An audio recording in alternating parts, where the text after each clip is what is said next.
It's a Football Friday get-together here on Birds 365, the JAKIB Media YouTube channel. Mac, a.k.a. John McMullen and Jody McDonald, hanging for the next two.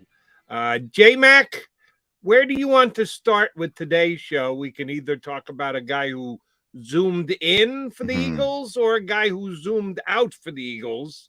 In would be the Honey Badger, out would be Brandon Cooks of the Texans. Which one do you want to start with? It's up to you, Jody. It's I don't know if Brandon Cooks was ever in at any point. I thought that was unrealistic, but he was in conversation. Yeah, he was in one conversation. Yeah, I mean, he was so pricey, and he ended up getting an extension with Houston, which was I was a little surprised. So I never thought he was realistic, but the Honey Badger. That's somewhat more realistic. I wouldn't put it odds on favor, especially now there's a report the Rams might be interested. So if the Rams are going to carve out some space for a one-year deal, you're in trouble.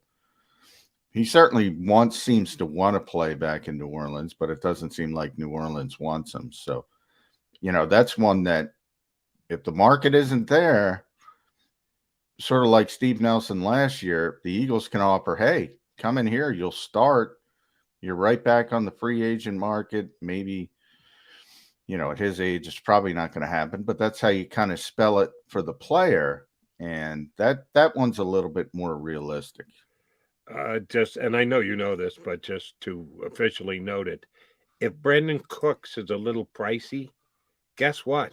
So are other wide receivers who have established themselves in the National Football League, whether the Eagles want to acknowledge it or not, whether they want to get involved in that pool and jump in, that's up to them, or we can just see a whole mess of Zach Pascal this upcoming year. Yeah, that's what you're going to see. You're going to see a rookie, I think, and I don't agree with that philosophy. And they tried to get a receiver, and we've talked about it a lot, and they went a different route, either via trade, or trying to go after guys like Allen Robinson and Christian Kirk just got crazy. But Allen Robinson, it would have been, a place they would have gone. And certainly they would have gone with Calvin Ridley or Robert Woods. So it's, that's pretty significant. I'm surprised, but then, Cooks is such an interesting player because he's so productive and he's always getting traded. It's the weirdest thing because it never happens in the end. Even more so when he started in the league, it's become more prevalent over the past few years as you get new general managers who think a little bit differently and they're willing to trade more. If you think about, he came in the league in 2014. That doesn't seem like a long time ago, but it was from a GM. It was from a trade standpoint in the NFL. And this is a guy who always produces. Like we've been talking about Devontae Parker a lot, 1,000-yard season. This guy's got six. Mm-hmm. And he keeps going from team to team to team. The Saints, remember the Patriots in the Super Bowl, the big Malcolm Jenkins hit. He had 1,000 yards that season.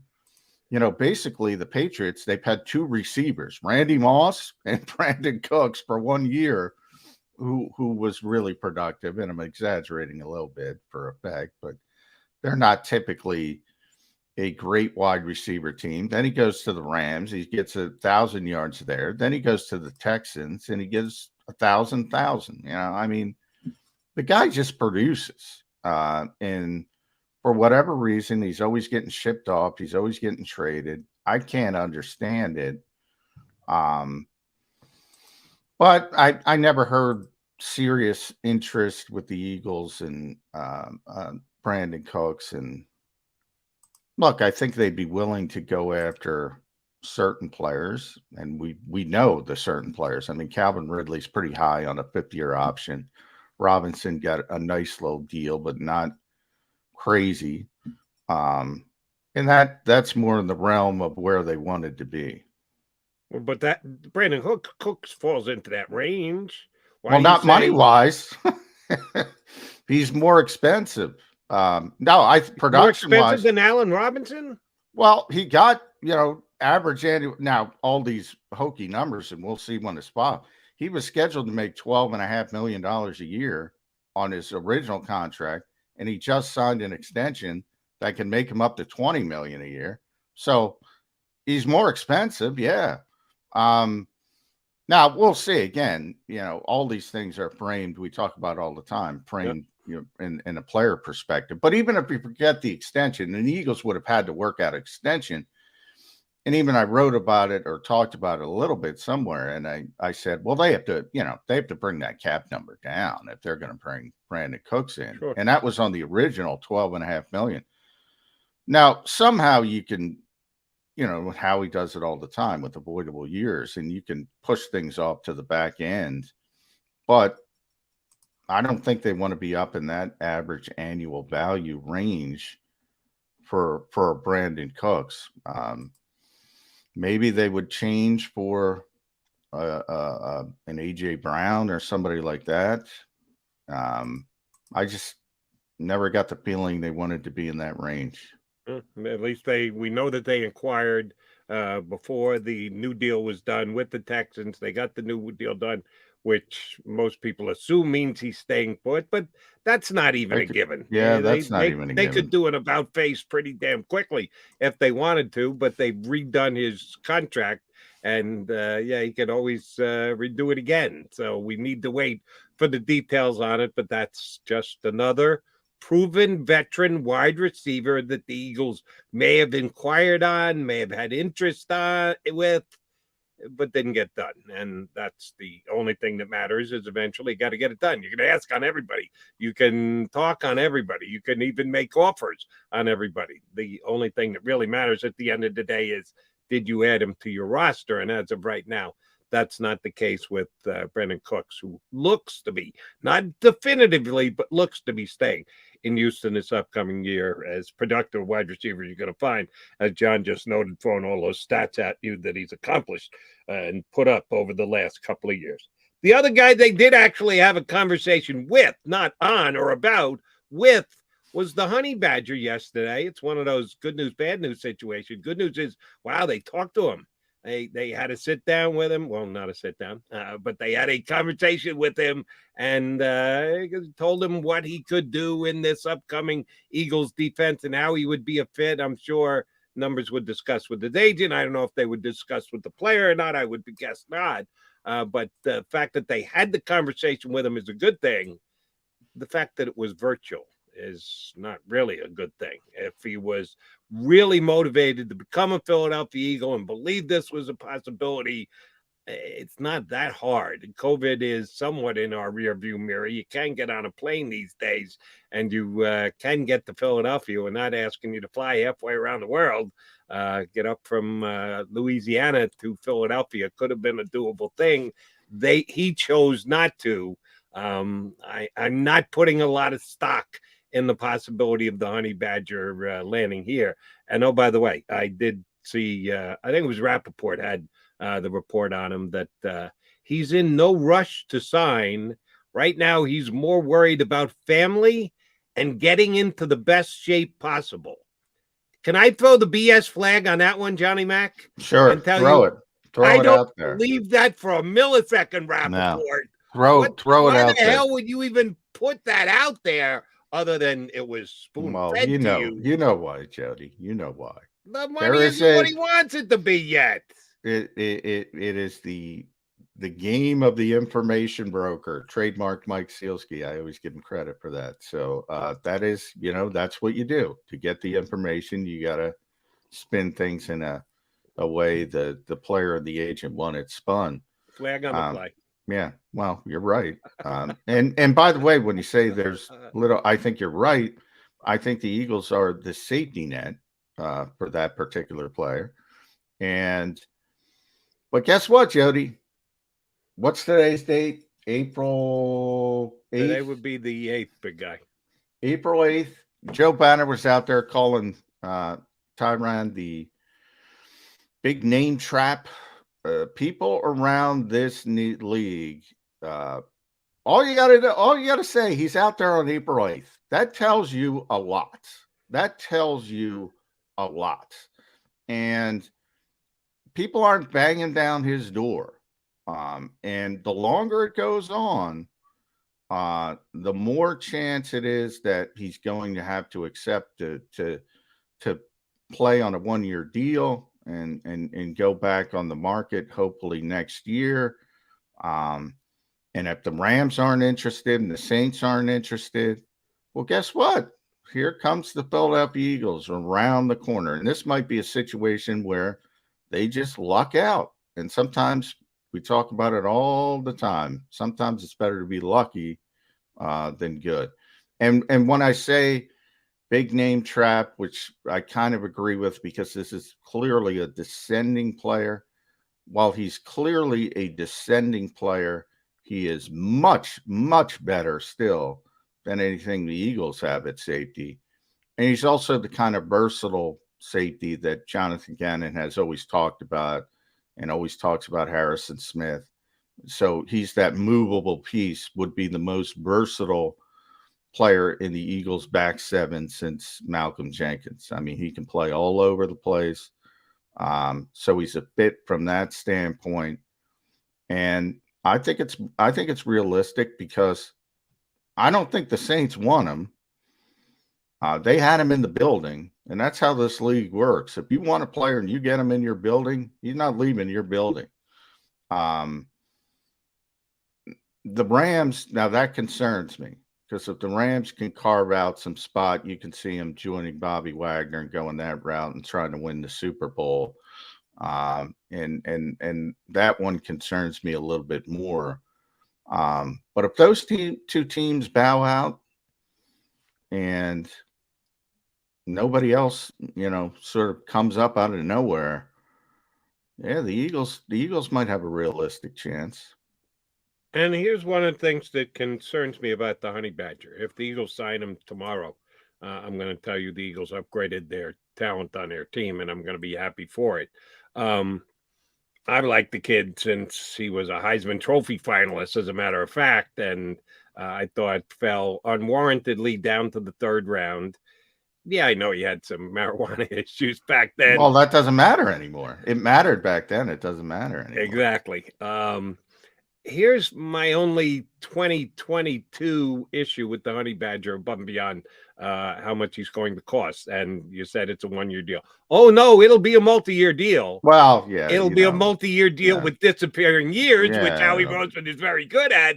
He's not going to come in and cost a team $10 million this year, 1 year, and then the deal's over and done with. No. It'll be spread out over a period of time. Guarantee that. But here's my on-the-field concern with the Honey Badger. I still like Andy Reid. He's a pretty good coach. He's a pretty good evaluator, and they've been a damn good team. Yeah, I know they got picked off earlier than we thought last year. I thought they were going back to the Super Bowl again, and they lost that game to the Bengals. And, yes, I get it. Went to overtime. We don't need to relitigate the whole overtime thing, but Patrick Mahomes got his hands on the ball first, and unlike the week before against the Bills, he couldn't do anything with it. And then, yes, the Bengals did allow, the Chiefs did allow the Bengals to get into an area where they could kick a game-winning and advance to the Super Bowl field goal. The Honey Badger is still a great fit for the Kansas City defense.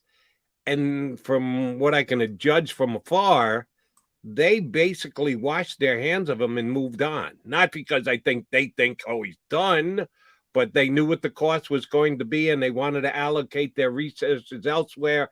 They did not put enough of an emphasis on him to say, oh, yeah, we got to have the Honey Badger back. There's been no reports or rumors about him potentially going back to Kansas City. Why is that? If you appreciate Andy Reid and the Chiefs' ability to judge players, they got a closer up close and personal look at him than anything else. Does that put any fear into you, John? Well, Andy has a history of that. And, the best example would be trading Donovan McNabb in the division. Everybody was, how could you trade Donovan McNabb in the division? Because he knew he was done. And he didn't care. So, yeah, I mean, Andy has a history of making good decisions when it comes to personnel. And you used Andy, and that's a good measuring stick. I used a calendar. All I need is a calendar. good player with that reputation, 4-time All-Pro out there on April 8th. That tells you all you need to know about what the league thinks of this particular player as a whole.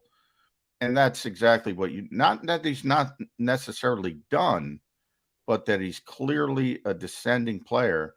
And remember, he's got a big name, and he does have a reputation, and he does have a resume.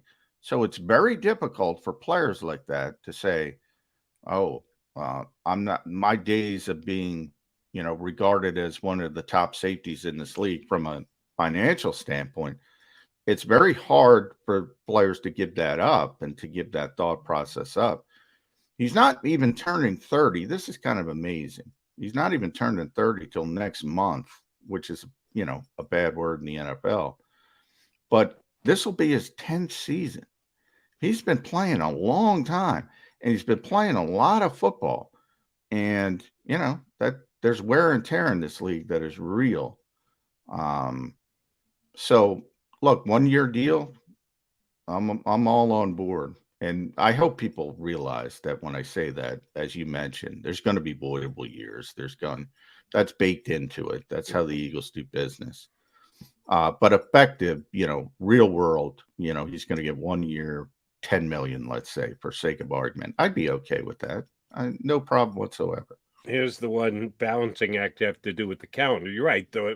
The calendar is facts and facts. And Honey Badger can have these delusions of grandeur as to what type of deal he thought he was going to get. He should have gotten, in his estimation. When the calendar gets to a point, those numbers are decreasing. Sorry. Teams have just spent cap money, and some will be willing to go mortgaging well into the future with those voidable years and get him close to what he wants. But one of the reasons why I'll cut a guy a little slack when it comes to the calendar and judging what the league thinks about him. Well, what the league thinks about him may not match up to what the player thinks about himself and his agents thinks about him, and they may just have an unrealistic expectation. Sometimes these numbers sneak out, sometimes they don't. In the case of Jarvis Landry, the wide receiver who got released by the Browns, I know that I read he's looking to become a $20 million wide receiver. Well, everybody is now. Maybe he's not as crazy as we thought. He's still crazy, even with the explosion of the wide receiver money. Jarvis, you're not a $20 million guy. He's so that's less the reason crazy. why he hasn't signed quickly. Sometimes the players' expectations are literally outrageous. Yeah. And that's why I said, somebody with his resume, it's very difficult to not consider yourself one of the best safeties in the league. And he's in a different phase of his career.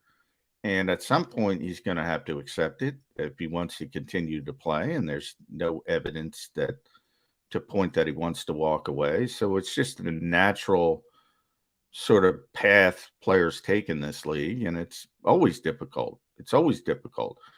Fletcher Cox probably had to go through a little bit of that. And you've still got probably too much money, but had to go through a little bit of it. And Tyrann is going to have to go through that. And that helps the Eagles in a certain way, because it's pretty evident that nobody is going to sign him to a contract that you would think of, 4-time All-Pro safety at the height of his career contract, which is what he probably thinks he is. It's pretty evident that he's not getting that deal from anybody. And the market is what the market is. And at some point, he's going to come to the realization that he's got to play somewhere. And if the Rams aren't interested, I could see the Eagles popping up and stealing one. No, they at least got some time, virtual as it was, spent with him yesterday, which at least keeps them in the conversation. Not sure how close it is to getting done.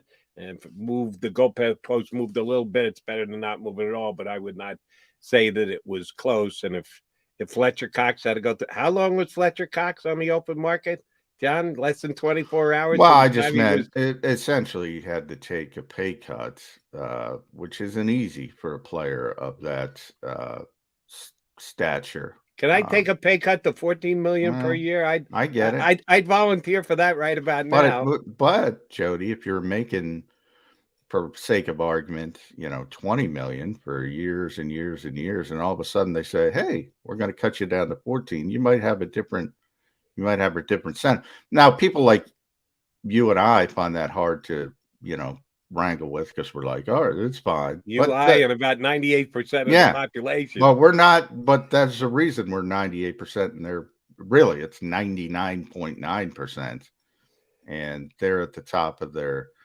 game, and they're at the top of their game for a reason, because they think they're at the top, and competence is part of it, and it's a big part of it. I'm not begrudging him one penny of anything he's made previously or is going to make this year. The only thing I will begrudge him is, it's difficult to have to go through that and realize that you're not what you used to be. Well, it's all relative. Coming all the way down to 14 million per. Well, man, it's all get that man some Valium or something. It's all relative. I hope you understand what I'm saying. I went through this with the Adrian Peterson. Now, that's one of the greatest running backs of all time, one of the greatest pure runners of all time. He was paid like it for years and years and years and years and years and years. And, he kept thinking he was. He still thinks he is. But, you're not going to get the money you once did. And it's difficult for those small percentage of people. Well, that's one of the things that athletes in all sports, certainly in the National Football League, because the game is as physical as it is, there's a shelf life involved, and you've got to be able to comprehend the fact that, yes, at some point you're going to be at your zenith. You're going to be at your highest on the accomplishment level, on your production level, on your earning level, and then it's going to come down. That's just a natural fact. Unless your name is Tom Brady, your earning power is going to come down, and you got to be able to comprehend it and deal with it. All right, earning power is key to today's show, because we've got one of the biggest earners on the planet coming up next, and for good reason. He's one of the best NFL writers that there is. From Sports Illustrated, our buddy Game Day Ed Kracz joins us here on Birds 365.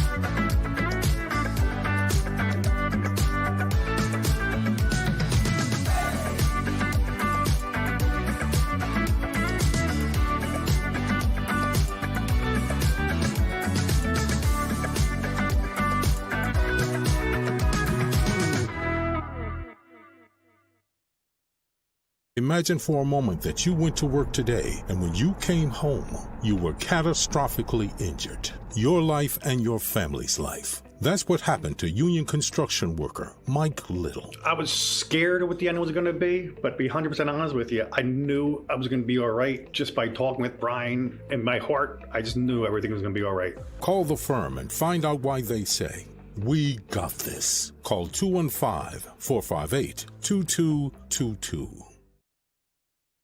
At Stateside Vodka, every new customer gets the world's best rocks glass, free. What's that? A rocks glass? You're telling me that bottle is cut in half? You could say that.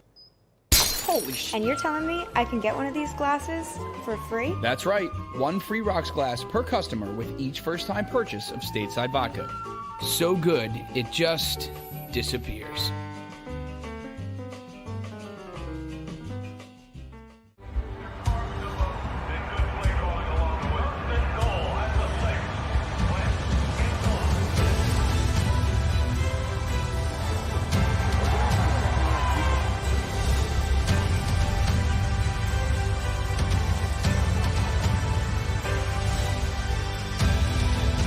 Field of life, First Trust Bank is there for you.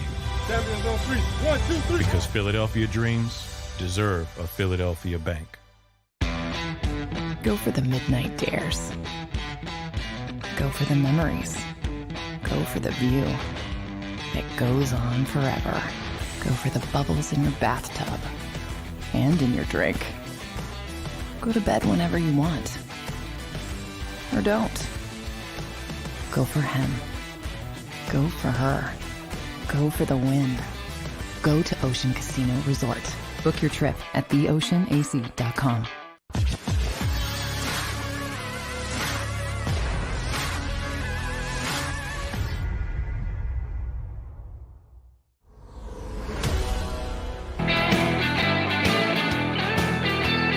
Friday here on Birds 365, YouTube channel, Mac and Ed. And he's a special Ed, I got to tell you that. He is our game day guy, Football Friday. Ed Kracz joined us here on Birds 365. Hello, Mr. Kracz. How are you? How's your weekend shaping up? Well, I hope the rain goes away. That's for sure. Yeah. I don't know what's in the sky right now. I'm not used to it. Yeah, well, it's sunny right now. Let's hope it stays that way for a few days. But I'm doing great, guys. Good to be with you. Hope you're all doing well and have some big plans this weekend as well. The Masters is coming on, and got a big little weekend planned. Maybe some Bed Bath and Beyond. Maybe some. That's an old school Will Ferrell joke. I don't know. I got some time.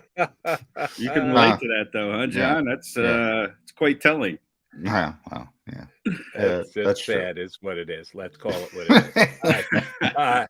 Ed Kracz, last time we had you on, you were going down a beaten path. I just couldn't believe that you were still clinging to the possibility of the Eagles getting involved with a quarterback in the first round.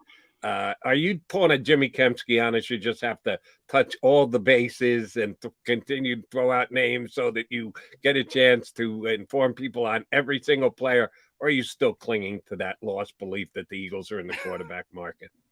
Well, since you put it that way, Jody, I guess I know where your feelings are on that. Yes, you do. It wasn't too difficult to read between the lines, Ed. Thank you for picking up on that. Listen. Would it surprise me? No. I mean, this team hasn't been in on Jalen Hurts. No matter what they say, they just haven't really gone. Actions are, forget the words, look at the actions. Yeah, exactly. So would it surprise me? No. I don't think it'll happen now because of the trade that they made for the future draft capital with the Saints, but wouldn't surprise me, though, Jody. It really wouldn't if they're sitting there at 16 and Kenny Pickett is still on the board, or 15. I'm sorry, they're 15 and 18. Yeah, so 18. It wouldn't surprise me if Kenny Pickett's there. They say, you know what, let's go take him. And does that mean he's going to come in and supplant Jalen Hurts? No, it means that they're going to have a competition. They're going to develop Hurts right along with Pickett. And then you're not waiting to next year. That doesn't mean they wouldn't take one next year either. I mean, let's not forget this is the quarterback factory, right? They want to keep churning out quarterbacks. So it wouldn't surprise me, but I don't think they'll do it now. I think they'll go elsewhere. Maybe they take one in the second round of, say, Sam Howell, your favorite quarterback in this draft, Jody, is sitting there. And they might, take him if he's sitting there at 51, or if he starts to slide into the 40s and they see an opportunity to move up to get him. Maybe the good news for Jody, Ed, is Kenny Pickett's not going to be there at 15. The Eagles aren't going to have to make that decision. Right. Sam Howell's not going to be there at 51, so the Eagles are not going to have to make that decision. So they're not in a range to get a quarterback they might be interested in. So it sort of saves them from themselves, at least from that perspective.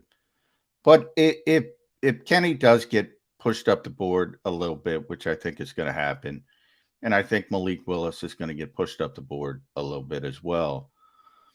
So then you have two quarterbacks off, in those first 14 picks, which pushes position players down, and that will be helpful for the Eagles. So if they do stand pat, and there are two quarterbacks, and you kind of start doing the math, what position do you think is most likely now for the Eagles if they stand pat at 15? This draft has just been so, nobody can agree on even the top 10 and where they're going to go. It's been so unpredictable, so unlike any other drafts where we've always known, well, I guess in the last 4 drafts, there's always been a quarterback taken first overall the last 4 years. That's not going to happen. But it's just been so many different configurations of mock drafts from various people that it's never the same guys in those 10 spots, not even close, really. But if you're the Eagles and there's a position that you're sitting at and wanting, I still think it's an edge rusher or a defensive tackle, just based on the way they, their philosophy on wanting to build in the trenches. This is a good draft for edge rushers and a good draft for defensive tackles. And I think that's probably the way they would lean. I know Devontae Wyatt is certainly a name that's been mentioned a lot with the Eagles at 15, and I certainly wouldn't disagree with that pick. They need a defensive tackle. They're a little thin at that spot, right? They have Cox, who's now a year-to-year player, and they have Javon Hargrave on the final year of his deal, and then you have the rookie coming into his second year, Milton Williams, who had a pretty good rookie season. But after that, they have Marlon Tuapolu, who didn't really play a whole lot last year. We don't know what he can do. He was a 6th-round pick. I think we kind of do know Marlon too, unfortunately. Well, you hope he got a little bit stronger. Yeah. You hope he got a little bigger. That's always the thing about rookies. They come in, and that's what they all need to do. No matter what round you're picked in, they always seem to need to get bigger and stronger and work on their quickness and all the technique stuff. But you hope that, he's learning his lessons and will come in and maybe play a little bit more this year. But again, even if he does, that's 4 guys. And, you'd love to have, a 5th one. So defensive tackle to me probably makes the most sense at 15. If there's an edge rusher there, like a Jermaine Johnson, if he slips out of the top 14 and he's sitting there from Florida State, they probably take him. But I think defensive line would be the spot that they would go, and not Kenny Pickett if he's there. But you're right. I don't think Kenny Pickett will be there. I think he's, these quarterback stocks always go up as we get closer to the draft. And, this year's group doesn't seem to be any different. Willis, Pickett mentioned in the top 10. And even Desmond Ridder, the Cincinnati quarterback, is starting to get some buzz as a possible. He's my 32nd pick. He's not going past 32. Desmond Ridder. Okay. So there's going to be, I think there's going to be 4 quarterbacks going in the first round, and the only question is the 3rd one going to be Matt Corral or Sam Howell? Yeah, and then the 5th one is going off the board quick in the 2nd round. So for all this talk of a bad quarterback class, they're going to be gone pretty quick. That top 5. When it depends on how you say it, when you say it is a bad quarterback class. Evaluating now and what it's going to look like 5 years from now is what most people are talking about. Not evaluating now and how quickly they're going to come off the board. Just because you're picked at a spot doesn't mean you're going to produce like you should be picked at that spot. And I feel so strongly that the Eagles are not taking quarterback at. Here's the bet I'll offer you. I'll put up a $50 gift card to Bed Bath & Beyond, and all I'm asking you to do is put up one 12-ounce Diet Coke. And you don't even have to cool it. I'll take it warm. That's how strongly I feel that the Eagles will not be taking a quarterback in the first round. Not I thought I was going to take advantage of Jody, but he said in the first round. I was going to and then pulled the 7th round on you. Mama Mac raised no fools. That's what we're talking about here. I was going to pull the 7th round. In the 7th round, the Eagles select. No, I'm not going to get taken because of a stupid wager. I try not to take that, as a matter of fact. All right, Eddie, you talked about the defensive tackle. Here's what scares me about the upcoming draft, now less than 3 weeks away. I don't know that the Eagles are going to come away with a defensive end either in the first round. And they're down to 2 picks from where they were at 3. And at 3, they had a lot of different options depending on how they ranked the guys and who came off the board through the first 14 picks. Now it's down to 2, which is better than a lot of teams, but not really. There's 8 teams with 2 picks apiece in this draft. So there are a lot of teams that are going to have a lot to say about this draft. I don't know that they're going to have the right guy, the guy that they like, still be available. You talked about the defensive tackle, and you broke down the 3. You got 4 guys, including Marlon, that are on the roster and their futures with the Eagles. I'm more scared about the defensive end because Brandon Graham is, I don't know. Derek Barnett is, I'm pretty damn sure, and it's not good enough. Mm-hmm. Josh Sweat, I like the signing last year. He actually has to get somewhere near double-digit sacks to merit the kind of money that the Eagle gave him. What are they going to do at defensive end, Ed? If one of the top 5 are there, and John and I have gone through this list enough times, know you understand who I'm talking about when I say the top 5. 3 of the 5 are absolutely going to be gone. They're going in the top 10 picks. The other 2 guys, chances are Johnson and Karlaftis, may or may not be there. What are they going to do? If one of those are there, do they take them? Do they pass on them? Is this a position that they think there's draft deepness that they can get a guy who's above average in the second, third, fourth round? How's the defensive end position going to play out in the draft for the Birds? Well, I think if Jermaine Johnson's there, they'll take him. I really do. I think they like him. You know, they took Josh Sweat from Florida State. Here comes another Florida State kid with upside. Karlaftis, I haven't heard a whole lot of buzz about. Yeah, that's the one that concerns me. I don't know if the Eagles have interest in Karlaftis. Yeah, and I'm kind of I have mixed feelings about Karlaftis too. I had a chance to talk to him at the combine in early March last month, and you know, very impressive individual. No question about that. You know, he's a good character guy. Eagles love good character guys, and he's certainly that. But I'm just not really sold on his skill set if it's going to lend himself to being a double-digit sack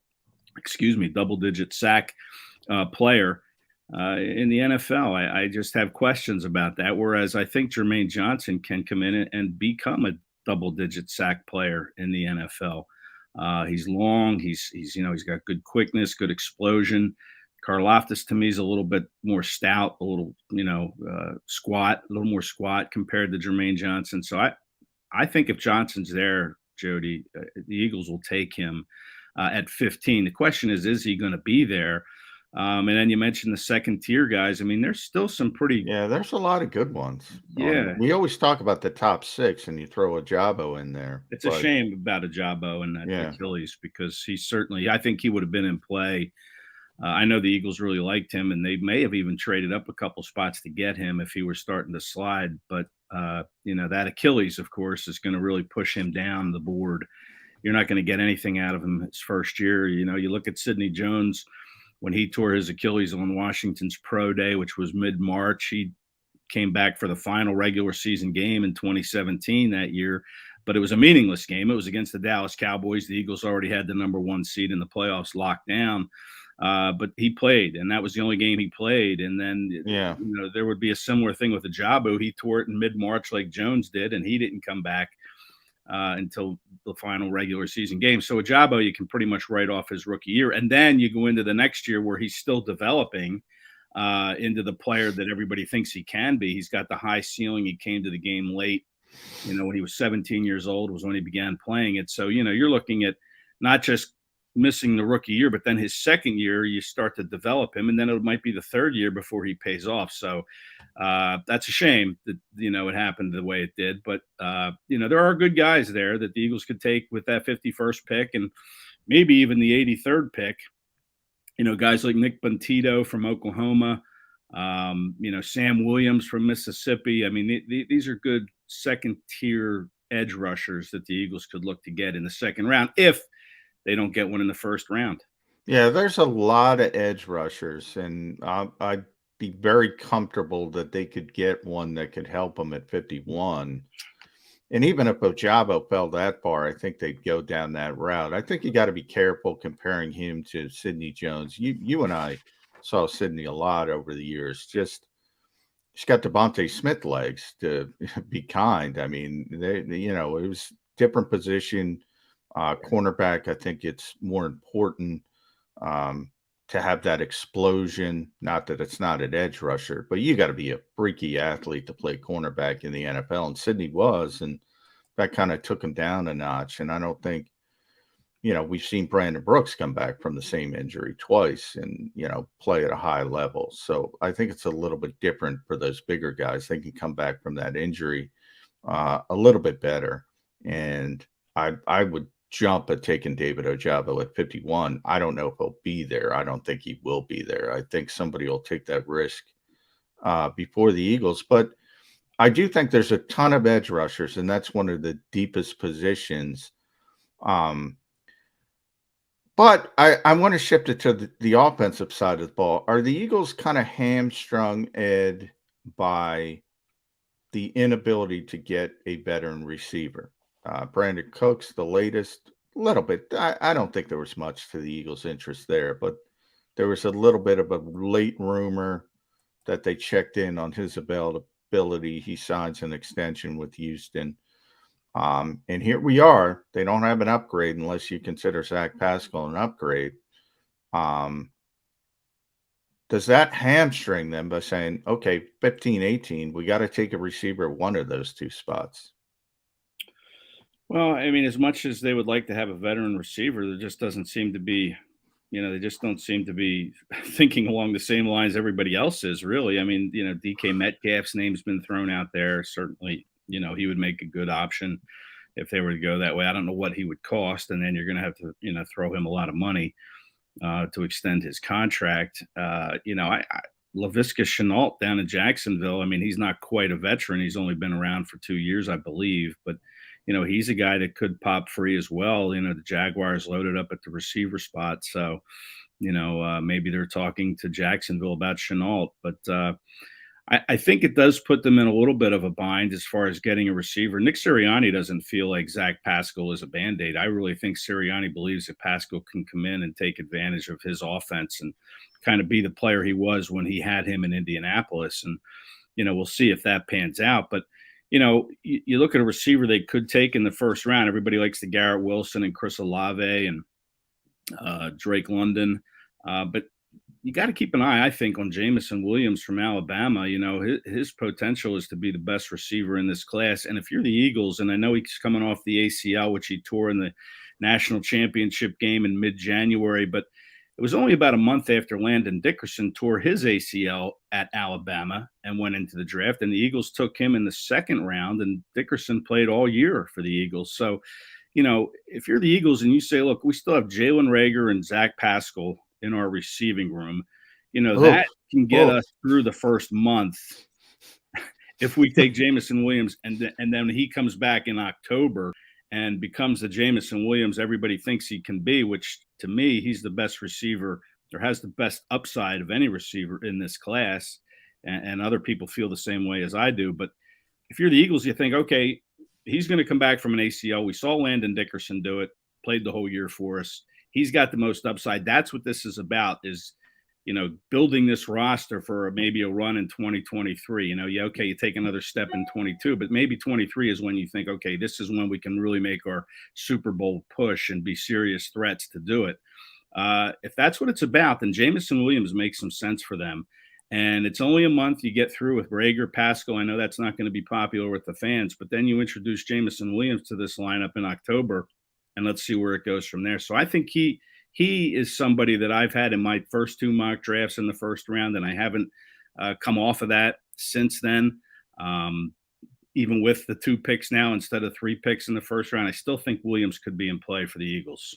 All right, let me move off the draft for a second here, Ed, because reported that the Eagles yesterday had a virtual meeting with the Honey Badger, Tyrann Mathieu, a Pro Bowl level safety, even though he is going into year 10 in the NFL. He's still on the right side of 30 years old and has the resume that he has in the National Football League. According to Ian Rappaport, he hasn't really worried much about his contract. He's been spending more time worrying about family and getting in tip-top shape. Yeah, right. So the market is not developed for the Honey Badger the way that he thought it would or he wants it to. Can the Eagles get lucky here? Are they a team that's in position to, while not paying him what he wants to get paid, maybe offer him more than other teams are willing to go for a guy with some of the tread come off the tires? Could they get real lucky and land a Honey Badger? It seems like the ball's in the Eagles' court. I think if they went 2 years with Tyrann Mathieu, he would take it. I think that's the issue is he wants more than 1 year, and I don't think there's a team out there that's willing to go to that point yet. But if the Eagles offered him 2 years, with a pretty good dollar amount attached to it, and I think it would be at least $10 million a year. I really do. I mean, you look at what he's made the past couple of years, and he's been in the, I think it's been 11 million and 14 million the last 2 years. But yeah, I think the ball is in the Eagles' court with the Honey Badger. If they go 2 years with a contract, I think they could get him. The question is, will they? It feels like Honey Badger is about 40 years old. No, he's been around for so long. It feels like he's been around forever, but you're right. He's still on the, he's not 30 yet. He will be soon. He turns 40, or I'm sorry, 30 next month. Yeah. On my wife's birthday, actually. So, I like him already because of that, but he's going to be 30. People want to compare him to Malcolm Jenkins, that this could be like a Malcolm Jenkins type signing. But let's not forget, Malcolm Jenkins was 27 years old when the Eagles signed him, and what a great signing that was. But Honey Badger is not Malcolm Jenkins, just based on age, based on skill set. Can he help the Eagles? Absolutely. And I think the Eagles should go 2 years with him and pay him, what it's going to take to get him here, because they do have a need at that position. You're saying, well, let's get one in the draft, but then you're running a rookie out there. You can still get one in the draft, but then you can kind of bring him along at your pace with the Honey Badger as his tutor. So I think that the Eagles should be in the mix if they're not. And I think they can get in the mix if they go 2 years with him. Yeah, I mean, I'd rather have Kyle Hamilton, but that's kind of pie in the sky. That he'll ball to 15. With the Malcolm comparisons, they're two. Malcolm's this big, powerful safety, which is kind of amazing considering he started as a corner, but what he developed into. But where I think it's a good comp is versatility. The Honey Badger plays all over the place. He plays in the slot, free safety, strong safety, in the box.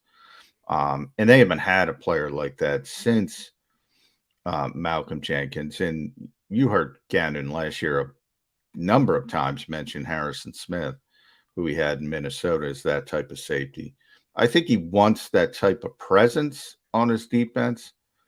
And I think he'd be a perfect fit on a 1-year deal. But boy, I think the Rams are sniffing around. And if the Rams are sniffing around and he gets to go play with Bobby Wagner and Aaron Donald and the reigning Super Bowl champions, 1 year's not going to get it done, Ed. You got to pay the tax, as they say. And, it was interesting to hear him for his reasoning not going back to New Orleans, his hometown, and play with the Saints, as he doesn't feel like they have a need for him. I mean, he wants to go where he's going to play. And, I guess the Saints like what they have and some of the moves they made. They signed Sorensen and Marcus May. But if you're looking to be wanted and needed and playing time, we're better than the Philadelphia Eagles. I mean, they need a guy that's going to come in and play, 98% of your snaps every game on defense. And that's certainly a fit. And, if you go 2 years with the Honey Badger in Philadelphia, then maybe he thinks, well, okay, we'll get to the playoffs this year. And then next year, if they're painting the picture properly, Howie Roseman and company, then we're going to make our Super Bowl push in 23. And I want to be a part of that. We talk about the draft being the misinformation time of the year. Oh, so is free agency. Oh, the fit with the Saints is imperfect. Yeah. Oh, he's working out to the get Saints into his don't best want physical him shape ever, and he's putting quality time in with the family. Cha-ching! That outweighs everything else. The amount of money in the contract guaranteed. They can put all the other spins out there. I always believe that money cures all evils. Yeah, we have Marcus May coming off a torn. He was an ACL, right, Jody? Marcus May, was he? I forget which one it was. Yeah, he was injured last year. They got an injured Marcus May and Daniel Sorensen, who runs like, I don't want to say me, but probably runs like Ed Kracz. He can go a little bit, but not much. Run a good 20 time, but then it really, goes downhill after that first I'm not buying that the Saints don't want the Honey Badger. I mean, the Honey Badger doesn't think the Saints need him. I think the Saints have looked at the landscape and said, want you at this price. That would be my guess. Mm-hmm. Don't. If I'm shame on Mickey Loomis. We're questioning why he did the draft that the deal that he did with the Eagles. If he can't see that Honey Badger is better than the two safeties already signed, there's a reason for it. He knows what the Honey Badger's price tag is going to be, and he was looking to get a less expensive alternative. All right, Ed. I saw on the site on SI you wrote about running back Miles Sanders and coming into his contract year with the Eagles year on how important availability is. How are the Eagles going to man their running back spot? We expect them to get one in the draft, not another via free agency. They've got 3 competent guys already under contract, but all of them, Gainwell certainly got more time on his contract left, but Miles is a final year. Scott was a 1-year deal. How is, in your mind, the Eagles running back room shaping up, and how are they going to use it this year?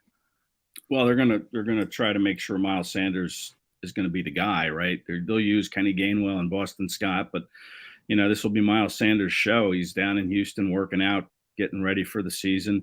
He understands the importance of this season. I don't know why it takes a contract year for players to understand the importance of a season, but he is, understanding that this is his final year of his contract. He wants to keep playing. He's a young guy.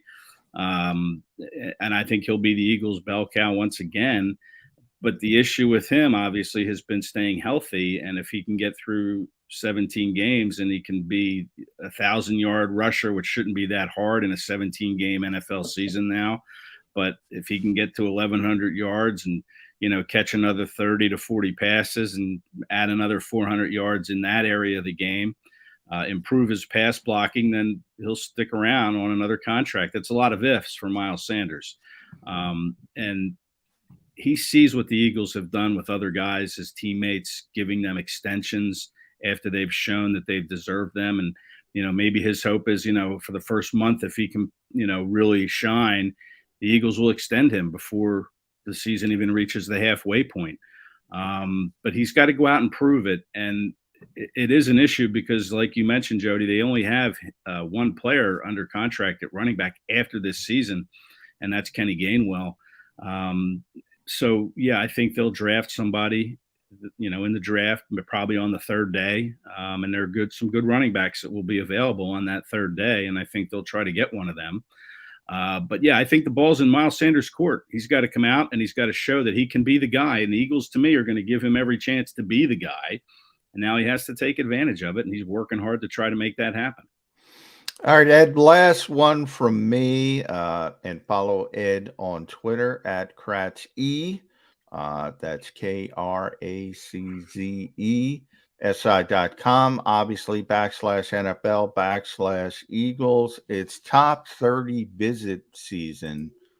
So you and I have been compiling these visits, and I think we're at 11 as of yesterday. I haven't checked this morning. I'll do that some of that work after we get off the air. But how important are these visits? How much should people be paying attention? And does it give you a valuable intel on the Eagles' thinking when you look at these visits? Yeah, I think so. I mean, you get 30 of them. You're going to want to take them seriously. It's a chance to spend some time, quality time, with someone you could potentially be interested in. The Eagles always, they don't just bring in first round talent. They bring in guys that you can find throughout the draft. And if you look back, I think it was the 2020 draft, they brought in Jalen Reagor, Davion Taylor. I'm forgetting the third one, but three guys that they drafted were, paid a visit to the complex. And Raekwon Williams was another one, and he didn't get drafted, but he was an undrafted free agent. So was yeah, that Kayvon's year? Kayvon? Was he? Yes, it was Kayvon. It was Davion Taylor, Kayvon Wallace, and Jalen Reagor and Raekwon Williams that were for the visits. And now things were done a little differently. Most of them were virtual, obviously, because of the pandemic. But they did have virtual meetings with those four and others. But they were the four that they brought in, Williams as an undrafted free agent. So, yeah, I think it's important. And it's something to really monitor these visits because one or two of them, I think, will be Eagles in the draft or after the draft. And it's interesting to see. They haven't brought in any wide receivers yet, which is kind of a curious situation. But there's only 11 that we know of that have been reported. Yeah. So still plenty of room. Yeah. Yeah. Whatever that math is, 11 plus whatever equals 30. What's it? 19. Yeah, there you go. Thank you. But yeah, so you have 19 more. So I would expect a receiver to come in at some point. But right now, that's not the case. It's interesting to see. They brought in two offensive linemen, Tyler Smith from Tulsa, big tackle, and then Kenyon Green, who some people have linked to the Eagles as an interior offensive lineman. So,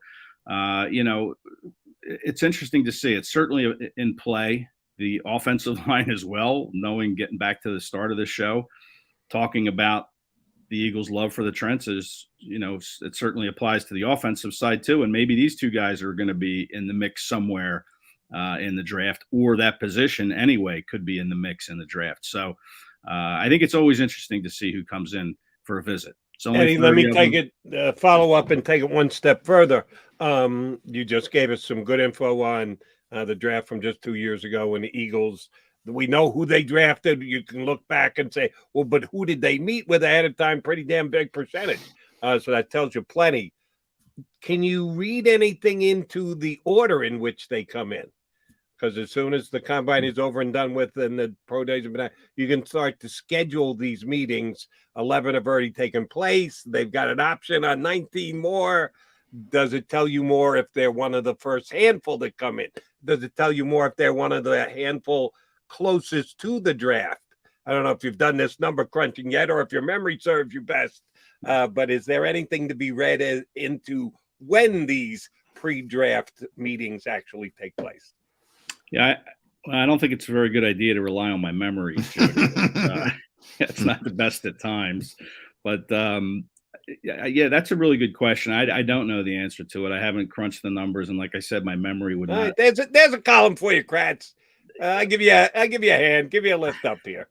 Yeah, I'm always open for ideas, Jody. Feel free to text me any ideas you might have. You go to Bed Bath & Beyond, wander the aisles. Right.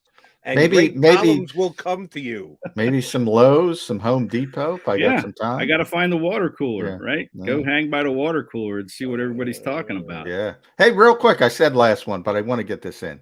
Odds that Andre Dillard and Jalen Reagor are on this team by the end of the draft.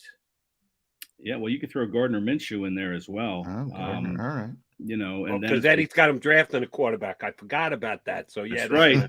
That's right. Mark that down. Write that down so I can hear about it after the draft when they don't take it. You'll hear about it, buddy. Don't fear not. One way or the other, you'll hear about it. I know. Hey, we can talk about Brandon Brooks too. I'd love to revisit that situation. But what was that? Oh, the chance. Yeah, Dillard, Andre. Reagor. So yeah. Andre, Jalen Reagor. Don't want to upset people. And you threw Gardner in there, Gardner Minshew. Yeah. Well, listen, again, going back to the 30 visits, if you bring in a Tyler Smith or I don't know, somebody, another tackle at some point in the draft, then yeah, I would think Dillard could be dealt. With Andre, it's really you're kind of, he's a left tackle and that's it. You're not comfortable putting him at right tackle, so he doesn't give you that optionality that Stoutland and I'm sure Roseman would like to have. So, if Lane Johnson gets hurt, then you got to shift Mulata over to the right side because he knows how to do it, and then put Dillard in at left tackle. And that's kind of the problem with Dillard. But you would think that, yeah, Dillard will certainly be on the block. I'm sure Howie's already had discussions about trading Andre Dillard just because he is a left tackle and a left tackle only. And then Jalen Reagor, yeah. The question with Reagor, though, is, he was a first-round pick just 2 years ago, where Dillard was a first-round pick 3 years ago. We kind of know what Dillard is. He's a left tackle, period. Reagor, you would really need to get some good value for, and I'm not sure there's going to be a team willing to go. I would think Howie would probably part with him with a second-round offer, but I'm not sure you're going to find one of those sitting out there. Unless teams get desperate during the draft and they're seeing the board not falling their way at a position like receiver that they might need somebody, then maybe they say, hey, we'll give you, a pick in next year's draft if you trade us Reagor now. So I don't think it's out of the question at all that Reagor, Dillard, and maybe Minshew could be moved. Would they move all three? That would be a lot of trading. I don't see that. But I think of those three, yeah, we could see one of them gone, if not before the draft, then at some point during the draft. When I put up the 3 sign for Reagor, that doesn't mean third round. That means third day. That's the highest they could get for Jalen Reagor. He's not getting a second or a third round. Only takes one, Jody. Only takes one. As we saw with Mickey Loomis, it only takes one. That's right. That's true. Right. I feel pretty confident in saying I've got a good grasp on Jalen Reagor's value across the league right now. The value that he presents to us whenever he comes on is off the charts. Ed Kracz, you have our permission to go shopping wherever you need to go shopping, be it Bath & Beyond or Lowe's or ShopRite or wherever else. Get out there, do some shopping, and we'll get you up here again soon enough. Thanks, bud. Thanks, fellas. Have a great weekend. Thanks. Hey, Ed. Kracz from Sports Illustrated, Eagle Maven here with us on Birds 365. All right, Johnny Mac coming back. We'll give you some more Eagle stuff, and then we're crossing our fingers. You got no Clay relocation today, Johnny Mac? Not that I'm aware of. Do we know he's staying put? We missed out on him earlier this week because Mother Nature threw him some travel plan alterations because of some nasty weather. But former Eagle tight end Clay Harbor scheduled to join us coming up about 20 minutes from now here on Birds 365.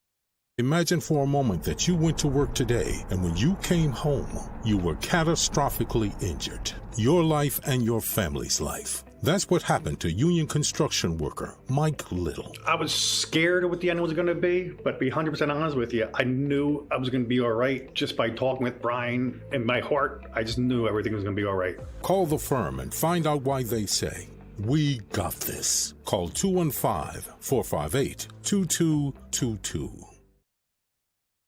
At Stateside Vodka, every new customer gets the world's best rocks glass. Free. What's that? A rocks glass? You're telling me that bottle is cut in half? You could say that. Holy shit. And you're telling me I can get one of these glasses for free? That's right. One free rocks glass per customer with each first-time purchase of Stateside Vodka. So good, it just disappears.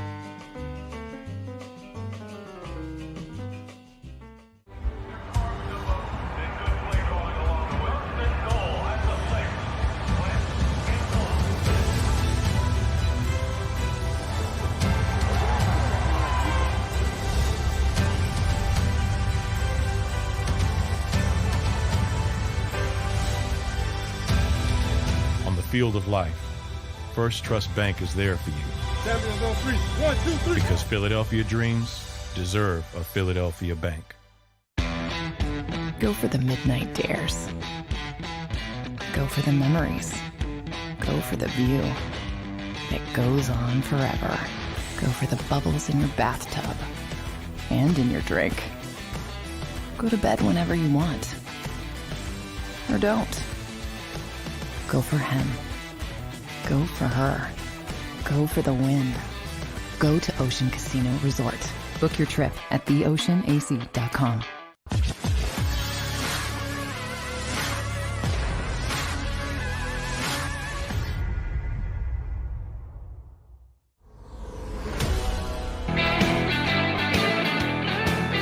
Jody McDonald and John McMullen, your Mac Birds 365 guys of Football Friday. Kracz knows I'm just pimping him, right? Sometimes Ed's facial reactions here on Birds 365 scare me. That he's like getting mad at me because I'm kind of like jabbing him a little in the ribs. He knows I'm just pimping him, right? Yeah, he knows. He knows. Okay, well, that's like your band. Like I always see you rolling your eyes when I say something you don't like. So yeah, you got to get used to it, Jody. That's But I will tell you that as crazy as it sounds, and I know it sounds crazy, he's not pulling that second round pick out of his what. That is real. For Jalen Reagor, yeah, I know. Now I don't think the Eagles are getting that, but I think that's where the Eagles started when they started talking about it. Really? They were asking for it too? That's what I heard. Okay. Good luck. No chance, no shot, no way. Like I said, if he gets moved, which, oh, by the way, if they trade him, they would have to take a pretty significant dead cap hit. And we've Yeah, seen I the haven't looked. Philadelphia Eagles. It's much worse if they release him, but yeah, it's still, and that's why they want something of value. But the thing about Jalen Reagor is, and again, I always talk about actions which are far greater than words in this league. He, everything they've done, even though they haven't succeeded, everything they've done tells you they're done with Jalen Reagor. I mean, you and I have talked debated all the time, and you're 100% right. It doesn't matter unless you acquire somebody. But they tried and tried and tried and tried to get a receiver. Then they bring in Zach Pascal as sort of the safety net for Nick Sirianni, the Linus's blanket.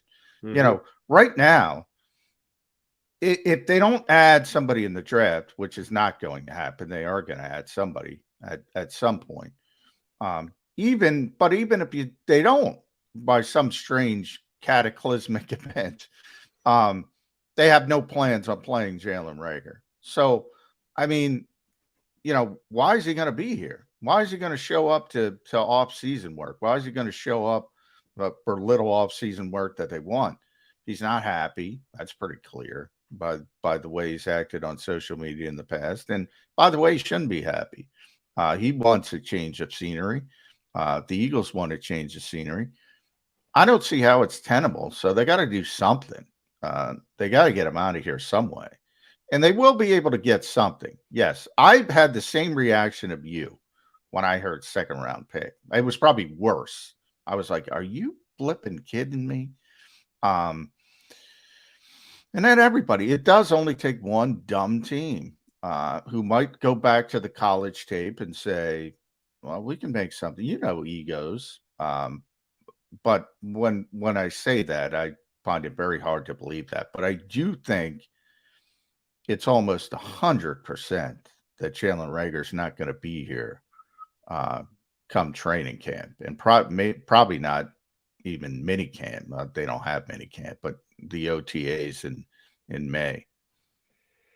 Well, then they better warm up to that 4th or 5th round pick that they're going to get, because they're not getting a 2nd round pick. I don't think they get a 3rd round. Well, pick. I agree with that part of it. There's no way. I mean, you could start. Hey, Godspeed. You can ask for whatever you want. I find it hard to believe somebody's going to bite on that. Yeah, you can ask for a top 10 pick in the 1st round this year, but that doesn't necessarily mean it's going to happen. I do want to stay with the wide receiver position, though, because a couple other guys around the league there was quote unquote information out on. AJ Brown, whose name has been tossed out. He's on the last year of his contract before he's going to have to get that all important second deal, and it's going to be up in the over $20 million range with the numbers that he's put up with the Titans so far. His coach came out yesterday and said, Mike Vrabel said, as long as I'm coach, he's going to be a member of this Tennessee Titan team. What's my favorite John McMullen line about people within organizations talking about potential future moves, John?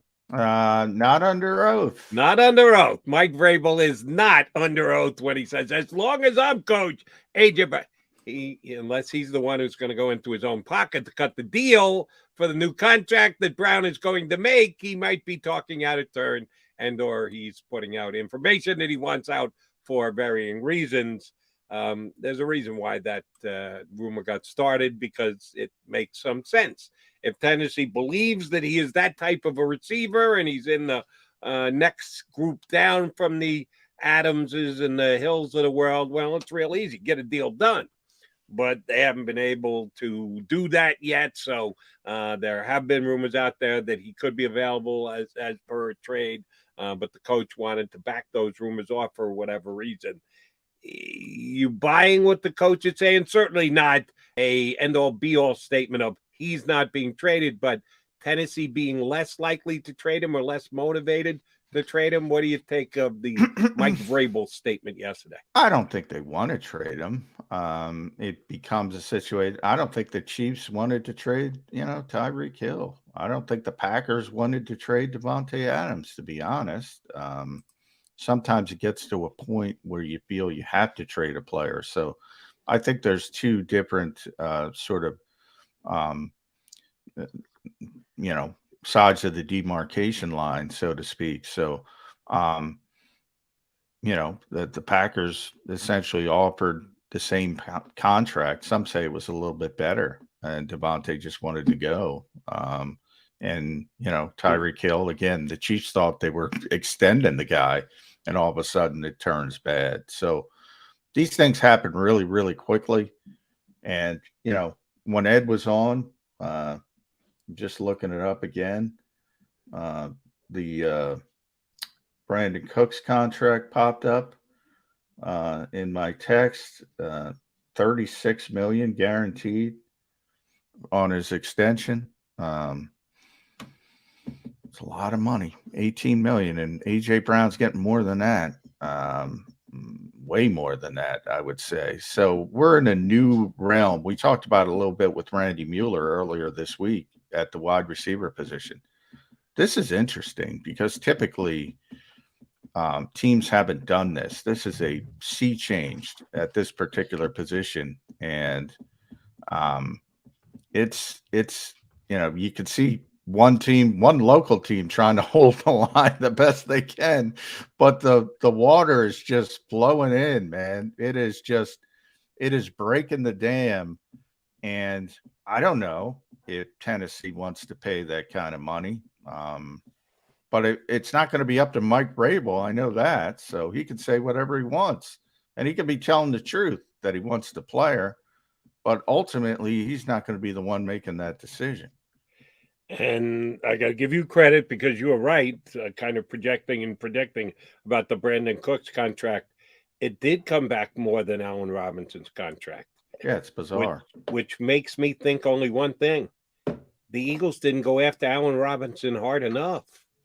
Well, I know he landed with the Rams, who are the Super Bowl champions, and it's Hollywood, but the Rams got him for now, and this is an ever-changing and fluid situation. You look at the contract they signed Allen Robinson to, it looks like a bargain. Oh, it does. Yeah, that's how quickly things have changed. I mean, they've changed that quickly. It is a bargain. And maybe they got a little bit of a Super Bowl discount. Maybe wants to play there. I don't know. You never know the intricacies of all these things. But, yeah, I mean, it is a bargain. Here's the reason why, in my estimation, it's a bargain. And it lends me to the next question I was going to ask perfectly. The franchise tender. Allen Robinson had to play under one in Chicago. When you do that, to me, it usually raises your expectation. All right, a team is willing to slap a tag on me. That means they're so afraid that the rest of the National Football League is going to put out an offer that's going to blow them away and take them out of the water. I would guess that your expectations are pretty damn high when you get away from being tagged. And he comes back at only $10 million per guaranteed for Allen Robinson. That is not that much of a deal, John. The Rams got to steal. No, a lot of it plays it. I mean, he's had some injury issues over the years. Who knows what comes into it? But, yeah, I mean, I would have tried for Allen Robinson. I love the player. I always thought he'd be a great fit for the Eagles. And they wanted him. And, but the Eagles are very disciplined. I talk about it all the time. And sometimes that they're disciplined to a fault. And they are in a spot. You can't have it both ways, Jody. You can't go out there and say publicly, essentially, we're building. We're in a transition. We're building. What I call the we're not ready mentality. You can't publicly state this and not understand and assume everybody's going to pick up on the hogwash of it. And, maybe Allen Robinson saying, well, they're not ready.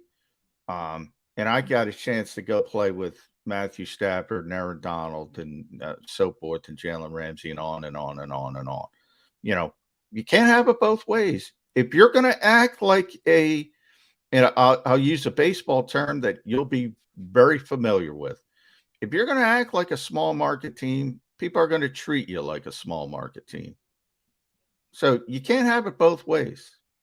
And the difference is there are, although I think it's a catch-all defense, there are actually small market teams in baseball. Oh, sure there are. Sure there are. Different financial landscape. Exactly. There's individual TV contracts and like the NFL takes their 32 teams and they hack it up evenly between all of them. So it doesn't matter what size market you're in, you're driving revenues equivalent to those teams in the biggest markets in the United States. The argument holds no water. It holds some in baseball, none in football. But I get the point you're trying to make. It's perception. Yes, the perception is greater than reality, and it's true. And that's a cliche. Cliches are usually cliches for a reason because there's usually a lot of truth behind them. And perception is greater than reality. And if you're going to act a certain way, don't be surprised when people treat you that way. And I think the Eagles are caught in that sort of cycle right now, which is a non-competing for the Super Bowl cycle. And yeah, with the NFC being what it is this year, I can see where some Eagle fans go, wait a minute, why aren't we doing more? We still have less than 3 weeks to go now to the draft, and Eagles will be aided by that. They've got both assets and top assets and depth assets and the like. They're going to have a better roster after the draft is over and done with, but yeah, there's been a couple of trades and some free agent signings that other teams have improved upon their rosters at this point where the Eagles haven't. They're trying to serve that dual master that Jeff Lurie put out there at the owners' meetings of building for both the future and the present at the same time. Easier said than done. And it's Howie Roseman's task. And I think both John and I have agreed that he's leaning more toward the future than the present, when maybe the present would be the better way to go because of the state of the NFC as we sit here right now. All right, he's John McMullen. I'm Jody McDonald. We are the Mac Birds 365 guys. Hoping to hear from Clay Harbor. How did you develop a relationship with Clay again, the former Eagle tight end? Just on social media. I wasn't here when Clay was here 2010 to 2012. So the end of the Andy Reid regime, essentially. I was not here. I was in another city. So never got to know him as a player, but we follow each other on social media. So basically, yeah. And that's it. We'll certainly ask him about his days as an Eagle, his days in the NFL, his days on The Bachelorette. Interesting fellow. We'll get a chance to talk to. Oh, let me just make one more social media point before we get a break in here. The latest guy to do this in the National Football League, and it's become a trend that I guess I just have to get used to. I'm telling you, I think it's counterproductive. It's silly, but it may be effective. So I might have to walk silly back a little bit. Did you see the latest guy to make a statement without making a statement about his tenure with his team, Johnny Mac? No. Debo Samuel. Oh, I did. Yeah. Has removed all references to the 49ers. That's the top negotiating tactic in the modern generation. Remove all. Yeah. That is the go-to move now, Jody. It's becoming that. But then again, I remember when Stephon Diggs removed the Viking stuff and I rolled my eyes. It was like a Jody Mac rolling of the eyes. And 3 hours later, we was at Buffalo. That's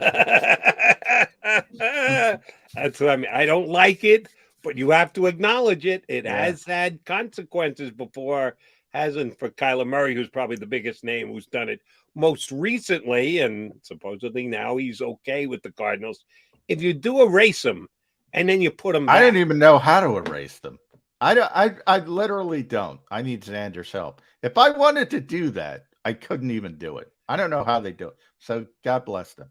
And then they erase only certain messages and then bring them back. I don't even know how you do that. Nor do I, but it is something that you must keep your eye on if you believe that a player is going to be taking a stance or making a statement about his tenure with a team.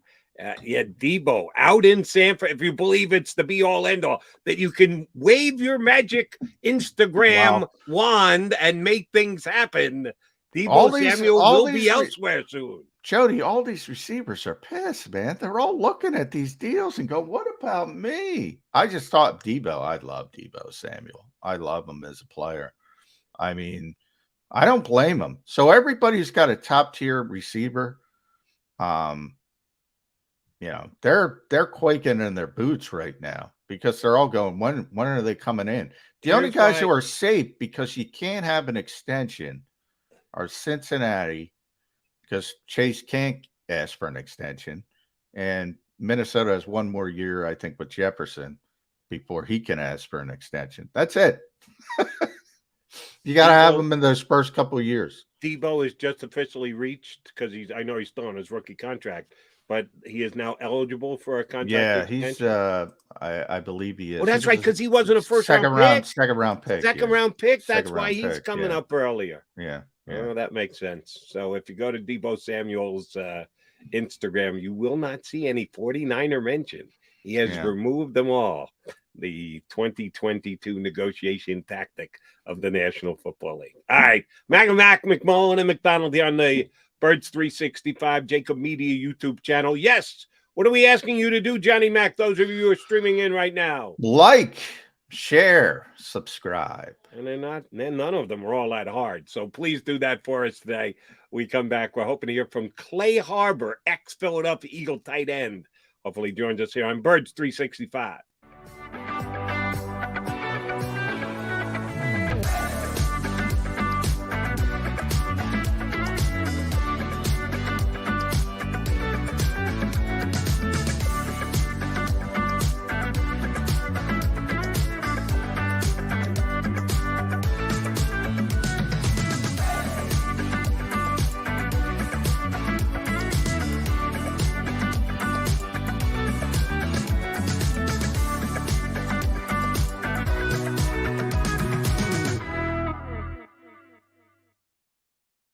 Imagine for a moment that you went to work today and when you came home, you were catastrophically injured. Your life and your family's life. That's what happened to union construction worker Mike Little. I was scared of what the end was going to be, but to be 100% honest with you, I knew I was going to be all right just by talking with Brian. In my heart, I just knew everything was going to be all right. Call the firm and find out why they say, "We got this." Call 215-458-2222. At Stateside Vodka, every new customer gets the world's best rocks glass. Free. What's that? A rocks glass? You're telling me that bottle is cut in half? You could say that. Holy shit. And you're telling me I can get one of these glasses for free? That's right. One free rocks glass per customer with each first-time purchase of Stateside Vodka. So good, it just disappears.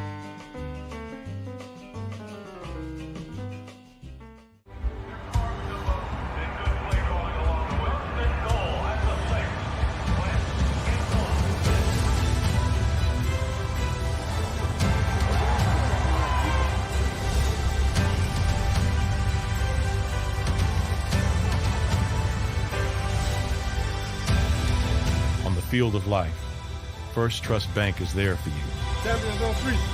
Because Philadelphia dreams deserve a Philadelphia bank.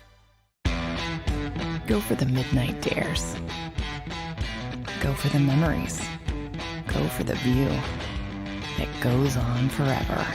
Go for the bubbles in your bathtub and in your drink. Go to bed whenever you want.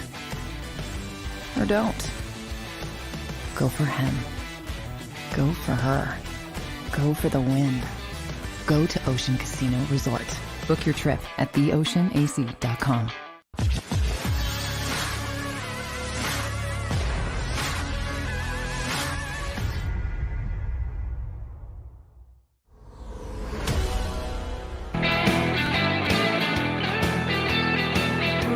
Mac guys, one Bird 365, McDonald and McMullen, along with ex-Philadelphia Eagle tight end Clay Harbor joins us here on Birds 365.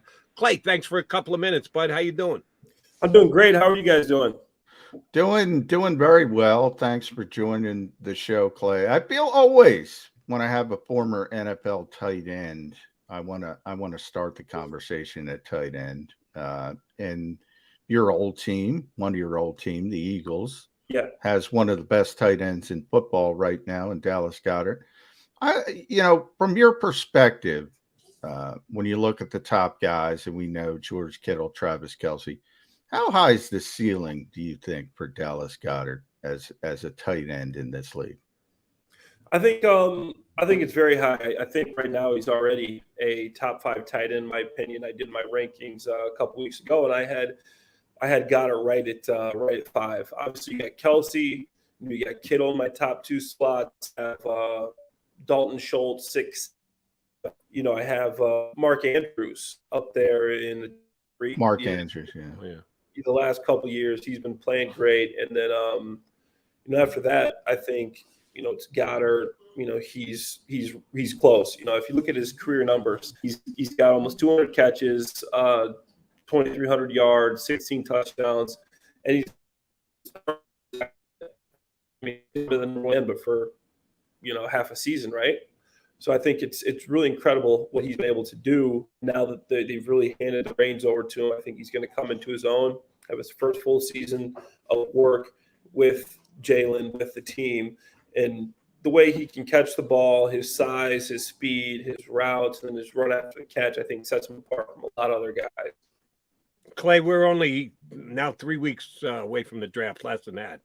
So I want to take you back there to 2010 when you were selected by the Philadelphia Eagles in the 4th round. Give us a quick synopsis of what that was like. Average your season, you end up declaring for the draft. You don't know, but you believe you're going to be drafted. Yeah. And you end up going day 3, but the 4th round to the Eagles, and not everybody had you ranked that high.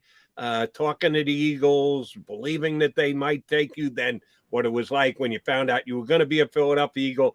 Give us your best lead up to the draft memories. Man, I really love that process. You'll go into a small school. It was great. There hadn't been a draft pick from Missouri State in 20 years or 15 years, something like that, by college. And doing the all-star games, I had the most yards per game in the nation as a tight end. Obviously, I'm from a smaller school, most catches per game as a tight end, smaller school. And I really got a chance to prove myself in the East-West Shrine game, the all-star games. And I go there, I didn't know what to expect because you don't know how good these guys are with the Alabama and the Florida on their helmets. And I really don't know what to expect. So I think I'm as good as these guys, but I've never played. I don't know for a certainty. When I started playing, I go, wow, this is just like the Missouri Valley Conference. Obviously, a little bit quicker. There's some difference. Maybe the great players are a little bit better, but it wasn't a huge difference to me. And I just remember thinking, like, wow, like I really can do this. I'm really as good as these guys. I go to the combine. I have a really good combine. I had a 40-inch vertical. I had 30 reps on the bench. I had a 10.5 broad jump. I ran a 4.5 40 at my pro day, a 4.6 at the combine. And I was hoping for the 3rd round, and I was hearing a lot of that. Then I fell to the 4th, but I was just happy to get the call and to get drafted. And it was a really fun day with my family, and it's a memory I'll always have. It's a great experience. Coach Reed, I get a call, and it's Andy Reid. I'm like, wow, this is insane. Like, Coach Reed, it's like, hey, how do you feel about being a Philadelphia Eagle? I'm like, yeah, I'm okay with that. It was just such a special moment. It was just such an exciting time, and going to Philly and meeting the guys. And we had Marty Morton, I guess, our offensive coordinator then. Brent Selleck was our starting tight end, and we had such big names on our team. Like going from Missouri State, walking in, there's Michael Vick, there's Deshaun Jackson. Man, this Macklin, there's all these guys that you've seen. It was just a really fun time. Clay, from that draft perspective and a player, because I think fans don't have sort of a firm understanding because they don't get to see a lot of behind the scenes, the visits, the combine, the pro days, all that kind of stuff. So when the day is coming up and you think you're going to be a 3rd round pick, or it turns out 4th round, how much do you and your agent kind of know which teams it's going to be, or are you in the dark and you don't get that feel for who's really interested in drafting Clay Harbor? You think you have an idea because you take these visits, and I took a lot of visits. I took like 10 pre-draft visits. You talk to people at the combine. The one team I never really talked to was the Eagles. They were completely off my radar. I heard they needed like a tight end, but like I didn't think that there was a shot at all. I didn't talk to them. And getting a call from Coach Reedham, I thought it was like the Rams, who were a few picks behind them because they had really been interested. So for me, in my personal experience, and some of the guys in the later rounds that I've talked to, we didn't know this team was even interested in us, and it ended up being a surprise, which was a good surprise, obviously, in my opinion. But I was shocked when I went to the Eagles. I never had any interactions with them, never talked to them, never heard from them. And then all of a sudden, I'm getting the phone call on Philadelphia Eagle. And these are the kind of surprises you look for, and when they happen, you take advantage of them. You did coming here to Philadelphia. Caught passes from mostly Michael Vick, but also Nick Foles, who went on, of course, to help the Eagles win their lone Super Bowl back in 2017. Give us the difference between those two guys. What catching a Vick ball was like, what catching a Foles ball was like. Well, Vick had that different spin on it. And to me, at first, that threw me off a little bit, just playing with right-hand quarterbacks my whole career. And then, Michael Vick's ball, where he had this arm motion that looked like he was just throwing darts, shooting out and his left-handed ball. But Mike threw a nice spiral. Nick threw a good ball, but obviously two different type quarterbacks. Man, you couldn't get further apart from each other. Nick's the big, burly, quarterback, 6'6", 230 pounds. Yeah, who's 6 foot. Soaking wet, 200 pounds, 6 foot, man. I don't think Mike was a small guy. People don't realize that, he's not as big as people think. You see Michael Vick, like, that's Michael Vick. Small guy, man, but he really could sling the ball, and he could move, and he was just an exceptional talent.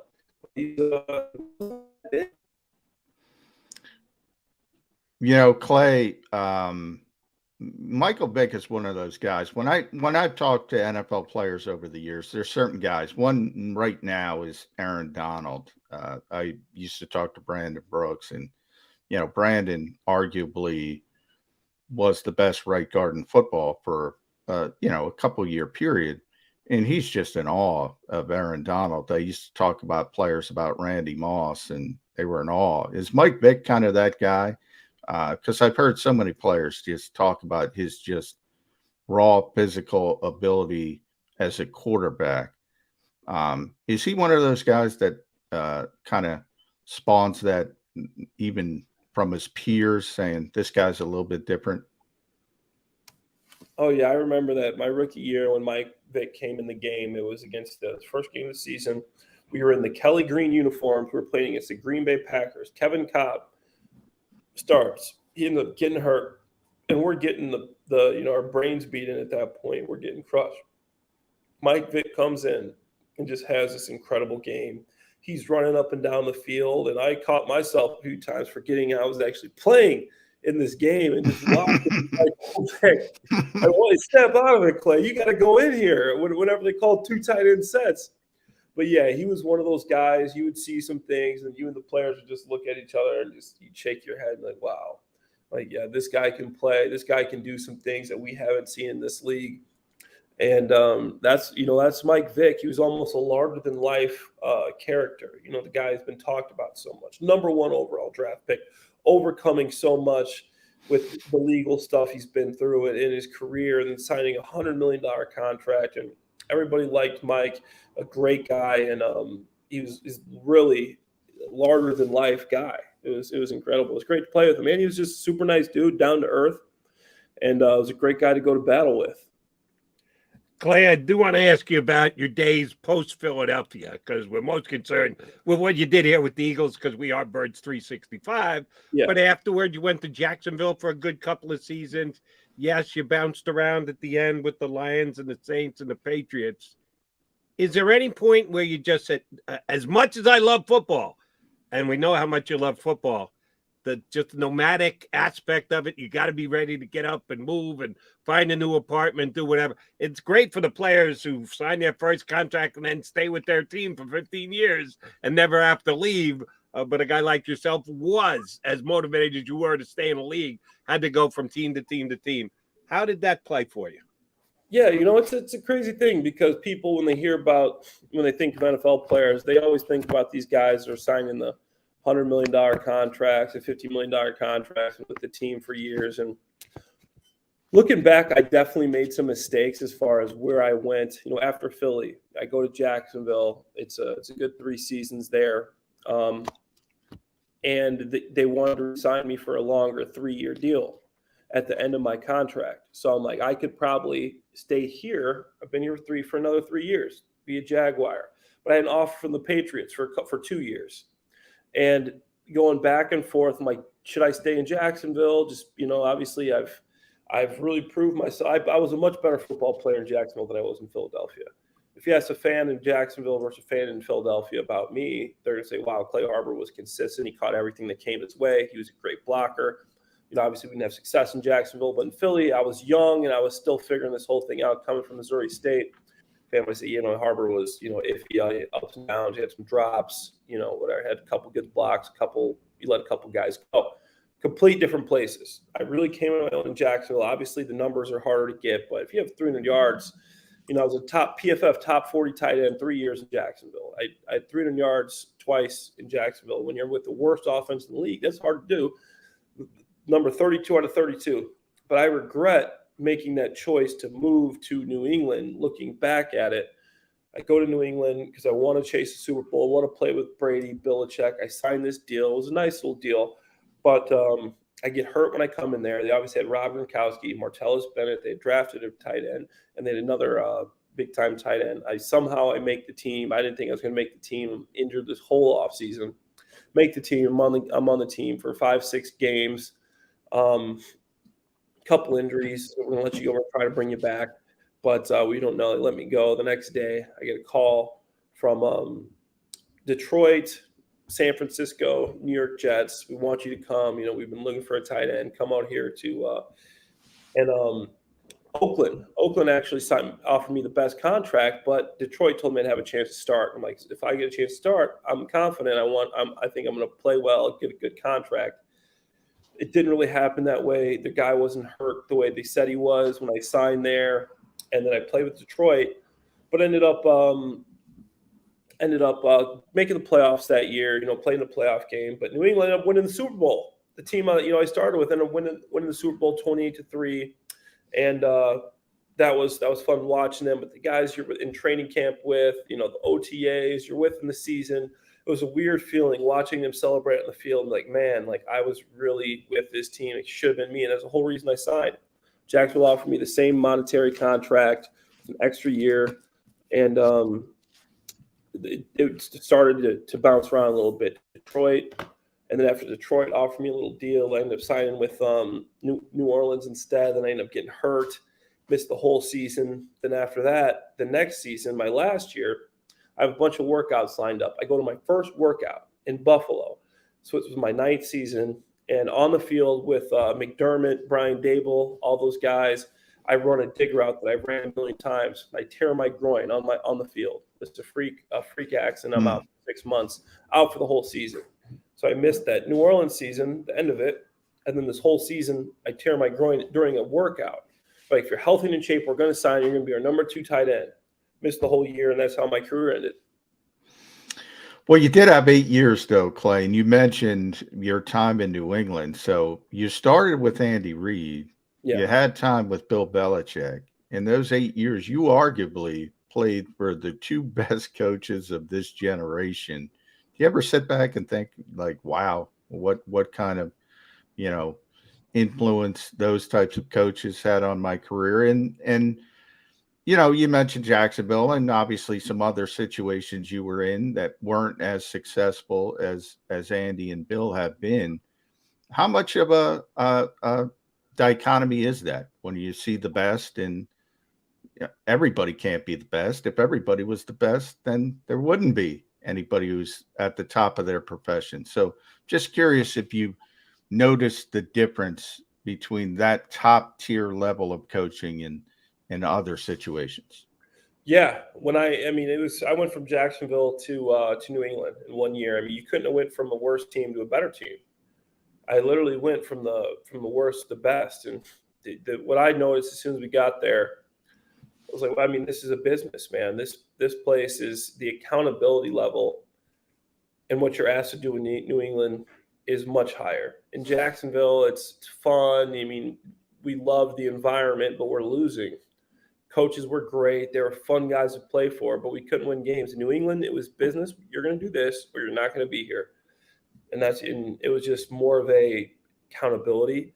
Everybody knew what they had to do. You had to study. You had to be on the top of your game. It was more competitive even. And it felt different. It felt like you knew that coming in, you were the favorite. You were supposed to win. Not like in Jacksonville, you're waiting for something bad to happen. Like, okay, like somebody throws an interception, there it goes. Like, we were playing so well, we're in a game, and then we throw a pick and something happens. In New England, that was Deflategate year too. So we didn't have time for our first 4 games, and we still came out 3-1. And people didn't expect that to happen. So that was an interesting experience, just knowing that you're on the Patriots and you have this coaching. And obviously I had Brian Daboll, it's my tight end coach. I mean, this guy's really smart. He's an offensive guru, awesome guy. I love Daboll, and obviously I'm happy for him. In New York Giant coach, obviously you guys don't want him to be successful, and neither do I as a Birds fan. But I mean, Daboll's guy, he's a players coach, but the coaching staff they put there is incredible. I mean, you had Brian Flores, you had Brian Daboll, you had the last coach of the New York Giants, Joe Judge. Joe Judge. Yeah. You had Matt Patricia. Yeah. These guys were, just top of the line guys, and they all know their stuff. Offensive coordinator, obviously you had Josh McDaniels. Was he there? Yeah, he was there. Yeah, I mean, it's a crazy staff he had, and everybody knew what you had to do to be on the field. Clay, after your playing days had come and gone, you became a bit of a TV star. And usually when we think about ex-football players as TV stars, we think they're in a booth, calling games on Sunday, or maybe in a studio somewhere, breaking down and preparing for upcoming games and the like. Somehow you became a reality TV star. Yeah, don't ask me, man. It was No, that's exactly what I'm going to ask you. Was it you? Was it your agent? Was it your mom? How does an NFL player become a reality TV star? Yeah, I mean, honestly, I'm still asking myself that question as well. What was I thinking, doing this? But no, it was just a cool opportunity. A friend of mine had went through this process. I didn't even know what the show was, The Bachelor or The Bachelorette. And it was right after New Orleans. I'm on IR all year. And for me, I thought, hey, this could be cool. It could lead to some cool stuff if I go through this. Now, I mean, maybe it's a dating show, whatever. Never thinking it could actually get hurt on a dating show. And I ended up actually breaking my wrist on the show. Yeah. And so I ended up going on the show. Like, this could lead to some cool opportunities, maybe see what happens. I mean, what's the worst could happen? Talking to friends, they told me it's a reality show, but it's on ABC. It's not like a crazy, like trashy reality show. And you're looking at some of the guys you saw, Jordan Rodgers, he became a career broadcaster after going on the show.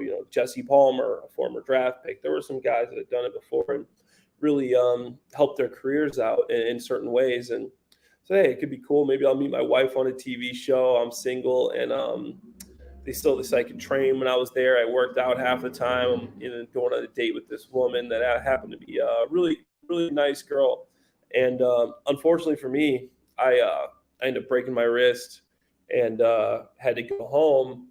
And then after that next season, I went to the workout with Buffalo, got hurt with the groin.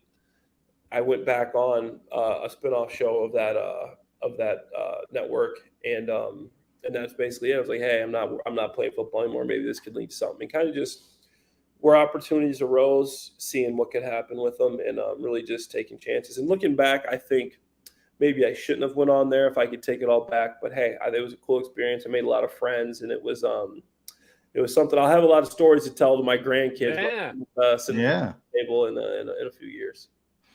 Clay, I do want to talk about, I think you were on, and correct me if I'm wrong, but I think your last attempt at professional football was that Team 9 with the XFL. XFL, yeah. Which I thought was an interesting idea to sort of have. And they're bringing it back. Yeah, they're bringing it back next year. Dwayne Johnson and bought the league, and they're going to bring it back next year. But just the whole environment, I guess it was they had 8 teams and they called it Team 9, and you guys would practice like a team. And then if somebody else got injured, was that sort of the mentality of then you would be brought to one of the teams? Is that sort of how they shifted that whole thing? Because I think it's an interesting idea for a developmental aspect. People talk about that with professional football, never really comes to fruition. Yeah, there's another league they're coming out with. There's a few extra leagues now, but for me, the Team 9 thing, I was really trying to get back in the league, and people didn't think I could stay healthy, so I thought it'd be a cool thing. They hit me up. They wanted me to play the regular season. I wasn't really interested at the time. Halfway through the year, they hit me up again. The season's been going on. They're like, "Hey, we have this workout. We need some guys. If you'd be interested, we got to work out in a couple weeks. Would you want to come?"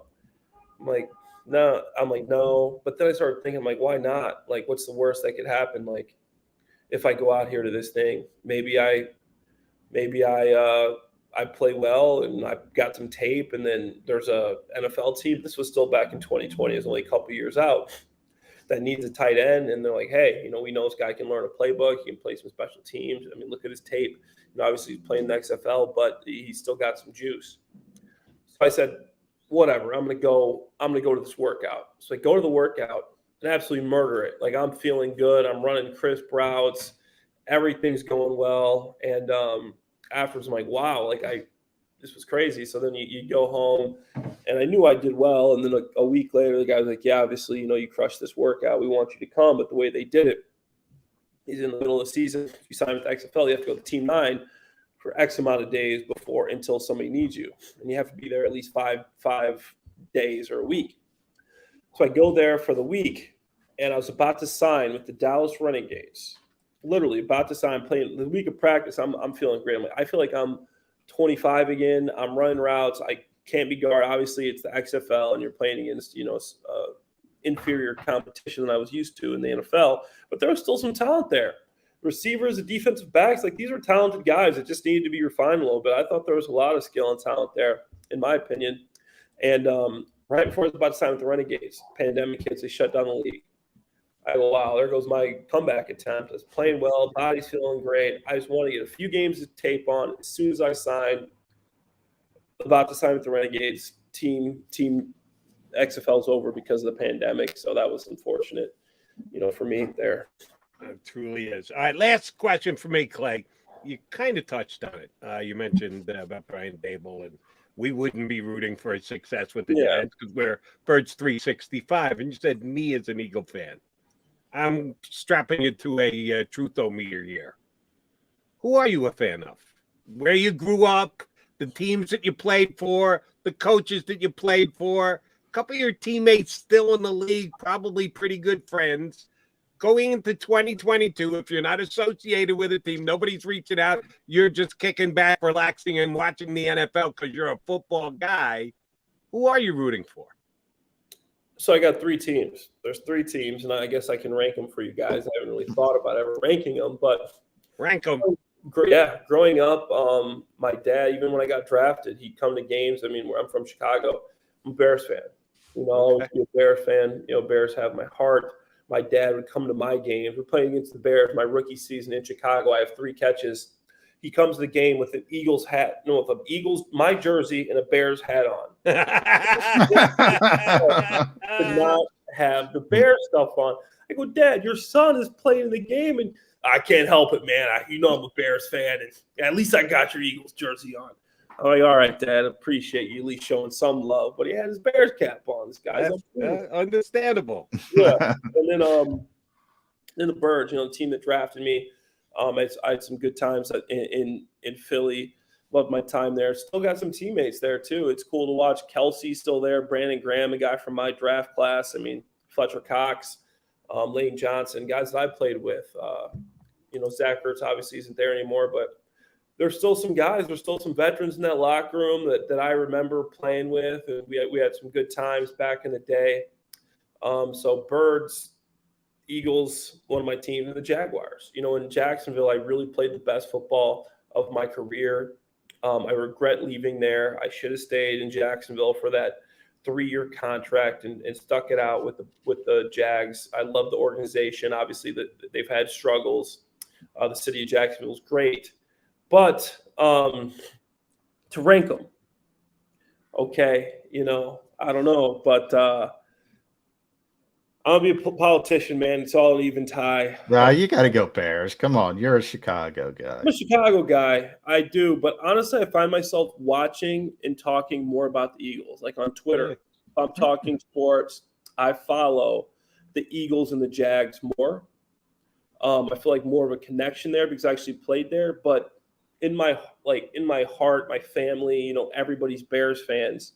So there's always that with the Bears. I'm always, what are they doing? Like, what are they doing? It's just more of a nostalgic thing, with the Bears. And I hope they do well. I go to a lot of Bears games just because it's right down. I live in West Loop, Chicago. It's right down the street. I'll ride my bike to a game, buddy's got a box or a couple extra tickets. We'll go tailgate, so it's interesting. And I just love NFL Sunday because I love seeing what those 3 teams are doing. If one of them aren't playing, when we're playing late game, I know exactly who I'm watching. But I love every team, every one of those teams in a different way. All right, we'll end it there then. We'll end it in Chicago. At Clay Harbs 82. Follow Clay on Twitter. Clay Harbor online. Former Eagles tight end. Thrilled to have you here, Clay. But how excited is Chicago? New GM, new coach, young quarterback with a lot of upside. And look, we talk about the passion of Philadelphia fans. The Bears fans are passionate as well. How excited are people in Chicago? People in Chicago are excited. They like Eberflus. We got Justin Fields, Ryan Poles, a new GM. They're excited, but a lot of our moves make it seem like the Bears are in a rebuild.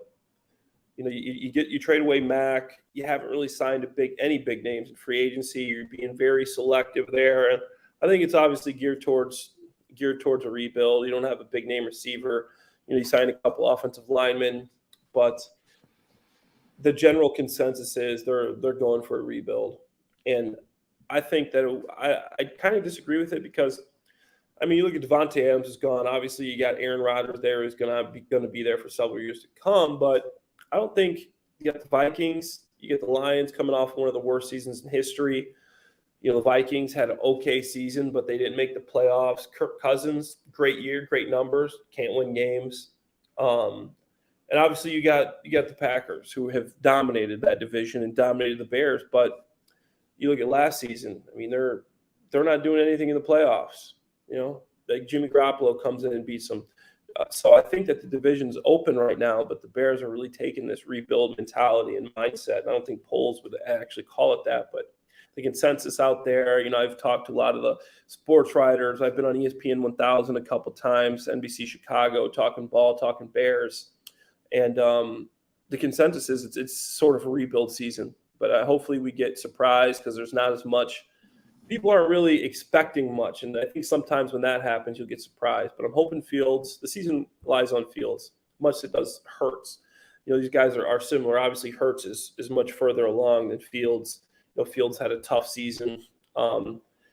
Isn't as refined yet as Hurts is, but I think it's a big year for both of those guys. I think it's going to be a pleasant surprise step-up year, too, for Fields. I've been on his bandwagon since Ohio State days, and I'm not getting off because of last year. Do like the kid and think he's going to be really good for you. And, oh, by the way, we'll have John McMullen scouring the parking lot. We'll have other scouts out there at Soldier Field. The Philadelphia Eagles will be visiting the Chicago Bears this year, so we're going to have to check out what Clay Harbor is wearing. Could it be another Eagles hat and Cowboy Bears jersey, or Bears hat and Eagles jersey? We'll have you scouted out. The game hasn't been scheduled yet, but we know the Birds are going to Chicago this year. Clay, we're definitely getting you back on this show that week, this upcoming year. We thank you much for hopping on with us today. Appreciate you having me, guys. Thank you. Thanks, Clay. Our pleasure. Clay Harbor with the good backdrop. Not quite what we've got going here with the ocean, but the old brick backdrop. Remember we had that for the first we started with the brick backdrop, with the old school stand-up comedy backdrop. Yes, with Clay Harbor had as well. Good dude. Really, a really nice guy. Appreciate him coming on with us. All right, we got to take a quick time out because the time is running nigh. We'll come back, put a bow on the show on Birds 365.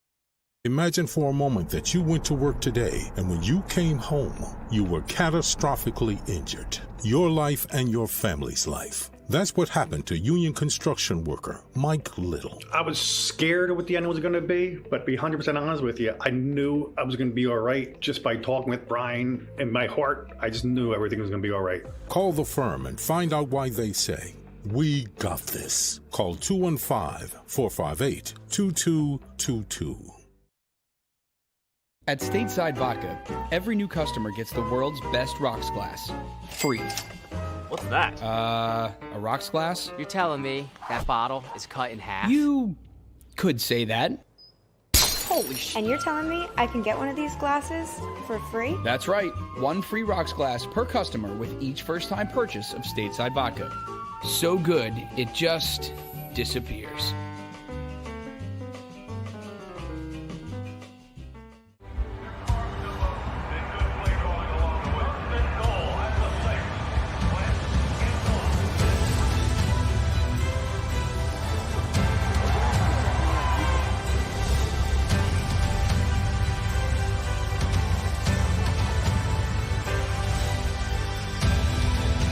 Field of life, First Trust Bank is there for you. Champions on three. 1, 2, 3. Because Philadelphia dreams deserve a Philadelphia bank. Go for the midnight dares. Go for the memories. Go for the view that goes on forever. Go for the bubbles in your bathtub and in your drink. Go to bed whenever you want. Or don't. Go for him.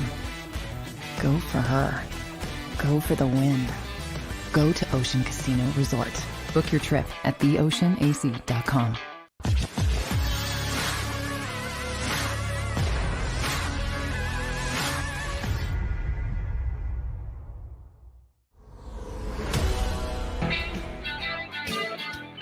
Night, John McMullen and Jody McDonald. Thank you, Clay Harbor and Ed Kracz as our two guests here today on a Football Friday. Johnny Mac, we going to have any breaking news, changing issues by the time we get back here on Monday? It's still 2+ weeks away from the draft. We were surprised by that trade with the Saints. Not the fact that the Eagles did it.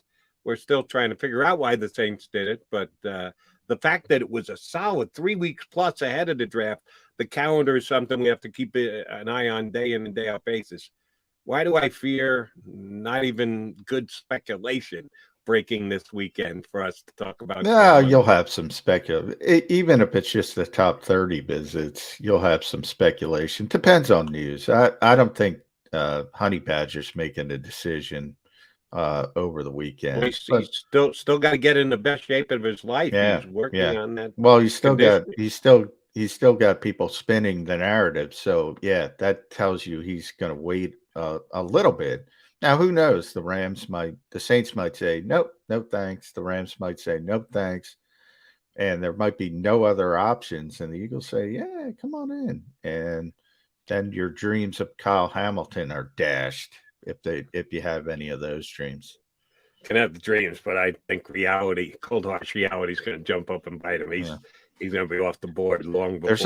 There's always another side of these things, because I think Tyrann Mathieu would be a good signing for the Eagles, but I'd rather have Kyle Hamilton. So as would I, but I think Hamilton is a top 5 pick.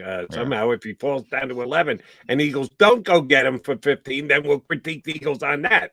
But I just that's one that you and I absolutely agree on. Hamilton might be the best football player in the draft, and he's not going to go at the top of the draft. He's coming down somewhere from 5 to 10. But that 5 to 10 is. You know what we never talk about? We got to talk about next week, Jody, at some point. Because Clay just maybe, Justin Fields. Yeah. He didn't have a great rookie year, but the Eagles had an opportunity to draft Justin Fields. I don't think they thought they were going to have that opportunity. All of a sudden it was there. They didn't come off that. And everything they've done since that time, trying to get quarterbacks, indicates they still want a quarterback. So that one is going to be interesting to me for a while. I think people forget about it because he wasn't great in his rookie year. But if he turns it around, that's going to bubble up to the surface again. Oh, yeah. And I'll be the one to do it because I was that big a Justin Fields fan. If I had my druthers, he would have been the second pick in last year's draft to my Jets, because I like them better than Wilson. But neither Wilson or Fields jumped up and said, yeah, I should have been the second pick of the draft with the results from last year. But we'll see what they both do in year number 2. All right, we will be back on Monday. Same bat time, same bat channel. J-Mac, enjoy Lowe's, Bed Bath & Beyond, wherever the wife may take you this weekend. Enjoy yourself. No, I'm being ordered to go, but it'll be by myself. Yeah, trust me. I'm ordering up the Masters right now on the ESPN for yours truly, but we'll find plenty of football to talk about Go Monday. Tiger. Go Tiger. Tiger? Of course. Man, did they shove them down our throats yesterday? Wow, they have to. I mean, come on. They have to. It's a good story. I get it, but and more power to me. Shot a nice round yesterday. Yeah. I think it'll get tougher as the tournament wears on. But good. Would be fun if he's in it. He's probably not even going to make. He's probably. I think he's going to make the cut with the number he put up yesterday. He's going to be there for. I don't know if he's Saturday healthy enough Sunday, to go all 4 rounds. I think he'll be out early on Saturday and Sunday, but we shall see. Early will be exactly when we'll be back. Early Monday morning here on Birds 365. If you missed any of today's show on the JAKIB Media channel, listen to the podcast on your way home. Available on